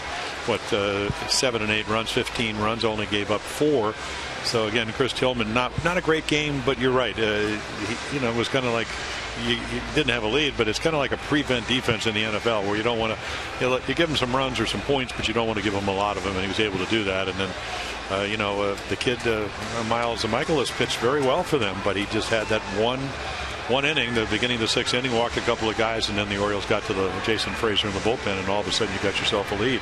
So now we just wait for it to stop raining, and it's already stopped a little bit. So they'll get the field, and there's Nicole, does a great job here. And so she's got all the things. It's not like the old days where you usually get down the end of the dugout, call BWI, and go, hey, what's it going to stop raining? Yeah. Well, the other thing about this game is we've been talking quite a bit about home runs since the Orioles led the major leagues in home runs in the month of June, and they have certainly picked up here in the month of July. It's now 6 consecutive games with multi-home run games. And that is a weapon. The other team knows that. They know the Orioles are hot, and you can get yourself back in games. In this one, the Jones home run got him on the board, and then the Flaherty home run put him ahead. Well, you're right. And, you lose Manny Machado, and, he's starting to play really well, hitting, and one of the great defenders. And then all of a sudden, who's going to play there? So, on Monday night, Chris Davis goes from first over to third. And he made one throwing error, but the Orioles got a lot of runs. He played third base pretty well. Last night it was Flaherty. Tonight is Flaherty, who made some outstanding plays, and then he hits the home run to give them the lead. Lefty versus lefty. Ron Washington goes to the bullpen to match up. Neil Kotz gets behind him, and boom. See you later. So, and it's not, things don't happen at this level without the work, and you talked about it. They're out early. Oh, yeah. It's 90, every day. 92, 93. You're working on little things because they turn the hourglass off. You're about halfway through the season, just a little bit more. And the Orioles are starting to play better. Everybody's talked about, everywhere I go in Baltimore now, everybody at the gym today, down at the Merit, they're going, hey, what about the Orioles? They should be better in whatever. Well, they're starting to maybe play a little bit better in concert. And when that happens, they're going to play some sweet music. Well, and you made the point last night that this is about the time, July, you turn the calendar, July, where if you are a contender, those things will begin to happen. We've seen the starters pitch better. Now all of a sudden the offense is picking up. And the other thing about the offense, as we talked about in our open tonight, it's not just the guys that you expect. It's top to bottom. It's a balance, and it's guys coming off the bench and contributing, like Ryan Flaherty tonight playing because Machado's not here. Well, it's not only that. I mean, you're Jonathan Scope is learning to play second base at a major league level. Marvelous defender. Great arm, great on relays, double plays. Did a Robinson Cano double play yesterday where he avoided the runner and threw it on the run. Started laughing. He said, "Don't compare me to Robinson Cano." I said, "No. I said fielding, not hitting." So anyway, and he just laughed at me. But the point is, he's learning at the big league level. Then you lost Matt Wieters, two-time Gold Glover, two-time All-Star. So you had to replace him. You got Nick Hundley. He's starting to play better. Has a 4-game hitting streak. Learning not only the American League, but also the things. You got Caleb Joseph, 3 home runs in his last 8 games. Really doing a nice job behind the plate. So, obviously you'd rather have Matt Wieters, but you don't have him. You're not going to have him until hopefully opening day next year.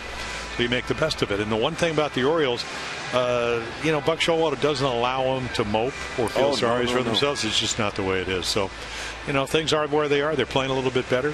If they win tonight, they'll have won 19 out of the last 31. Other teams are going the other way, with the exception of the Rays. But they got a 10-game head start on them. So just keep going. If you tread water, some teams behind you are going to catch. So it's good to see that they're finally playing better.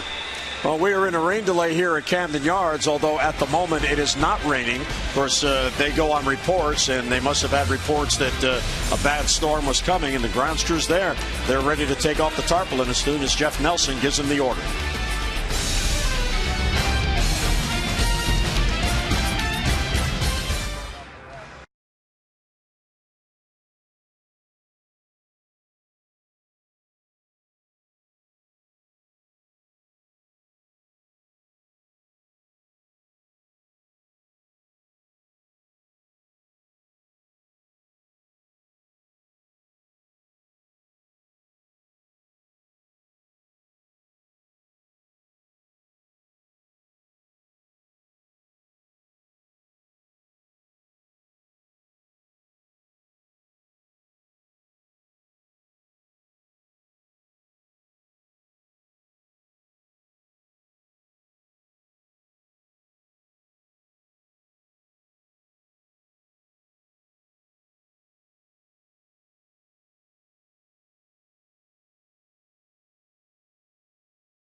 The rain delay is about to end. Ben Rowan, who was on the mound, goes back to the mound.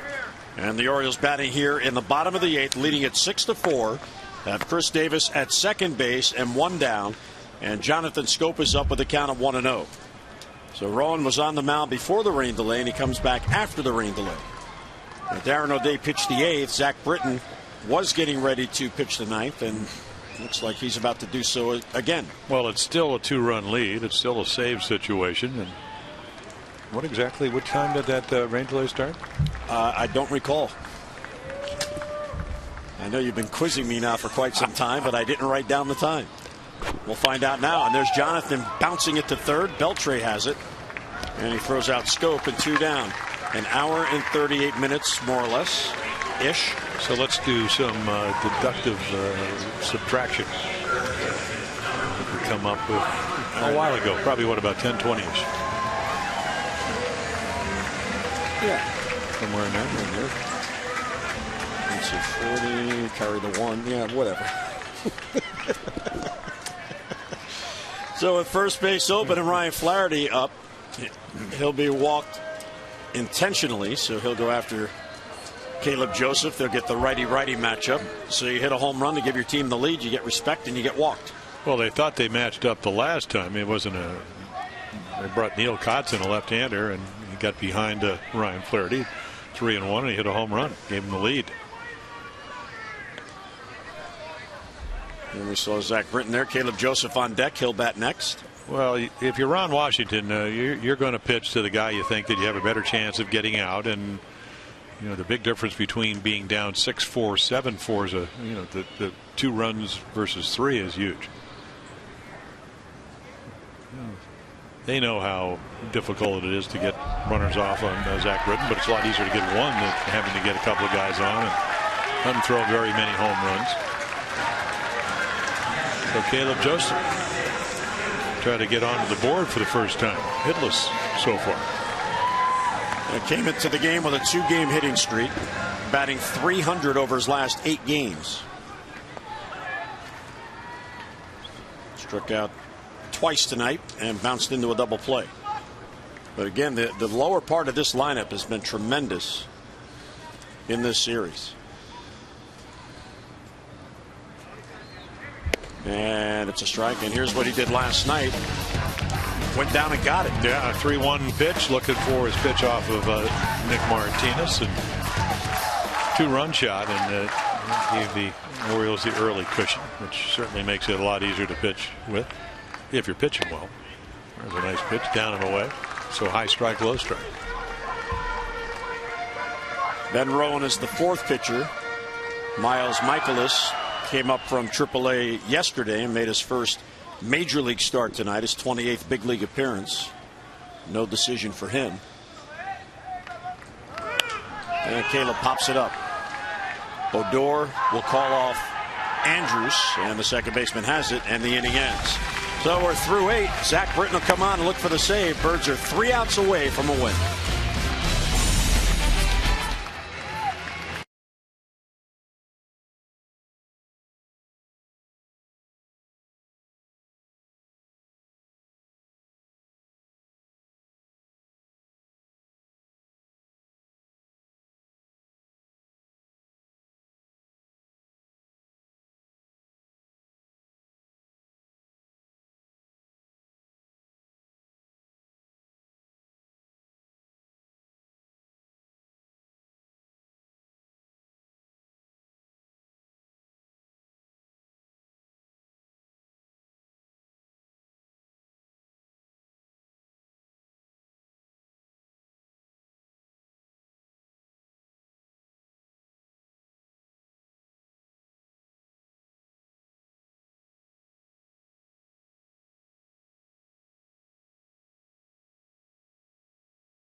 Southwest Airlines. Find Southwest Airlines fares online only at southwest.com.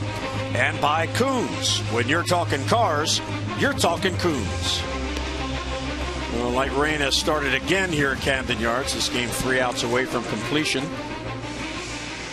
Zach Britton comes on. He comes on. He's been marvelous. Really the one glitch, that was the Friday night game up in New York where he ended up giving up 4 runs after he had given up 1 in 21 innings, 3 in 37. In fact, in one inning, gave up more runs than he'd given up all year in 37 and a third innings. So sinker baller. They have put the ball in play 97 times this year, and 86 of them on the ground. So, in the top of the lineup, you can see Chu already. He will try to get on base. I mean, I think with Beltre hitting 4th, somebody on, he'll come to the plate. First ball swinging and a pop up to Scope. And that's their mission. And there's 1 out. There's 1 out. David Lowe comes on. He'll take over for Steve Pearson left. Defensive change.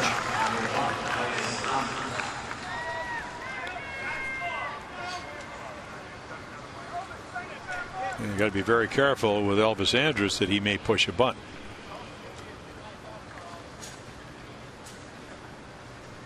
Two-run game.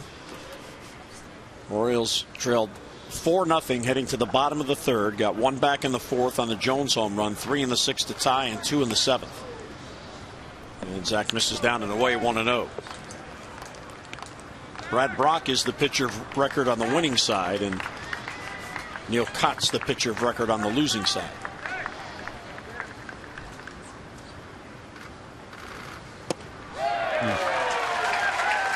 Good sinker there. Yep. Doesn't throw too many bad ones. 93 into 96. Ball sinks. There's Michaelis, the starter, on the right. And Zach got a tune-up inning last night. Actually got the last out on a good slider. Doesn't throw many. But again, this has been a he kind of, there's a get a called strike. I think Zach Britton was thinking either he had the bottom of the strike zone or maybe he swung. So it count goes from 2-1 to 1-2. Huge difference for the pitcher. Andrews has reached twice tonight. A walk and a catcher's interference. And he got him. Wow. Down on strikes goes Andrews. Boy, did that ball explode. 2 men down. Well, he did simplified it in spring training. He got healthy. You know, the whole offseason program. 3 years ago, 11-game winner as a starter. With all kinds of physical problems. And then you start thinking about things. Healthy, Dom Chidi and Dave Wallace. Hey, what does it take to sink it? And that's what he's done all year long. Adam Rosales comes off the bench to pinch hit for Pena to get a right-handed bat up there. His job is to get on so you get Beltre up as the tying run. And a swing and a miss. Rosales started in the game last night. He had a 2-run double in his first at-bat, 1 out of 4 overall.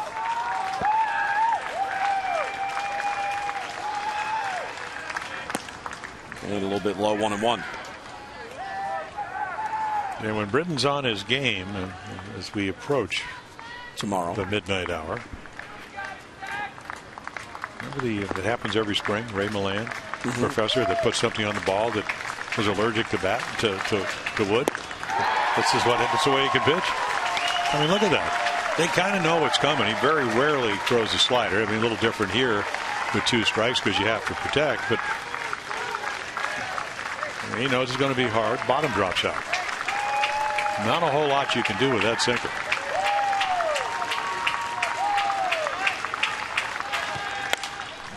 Just did get a piece to stay alive.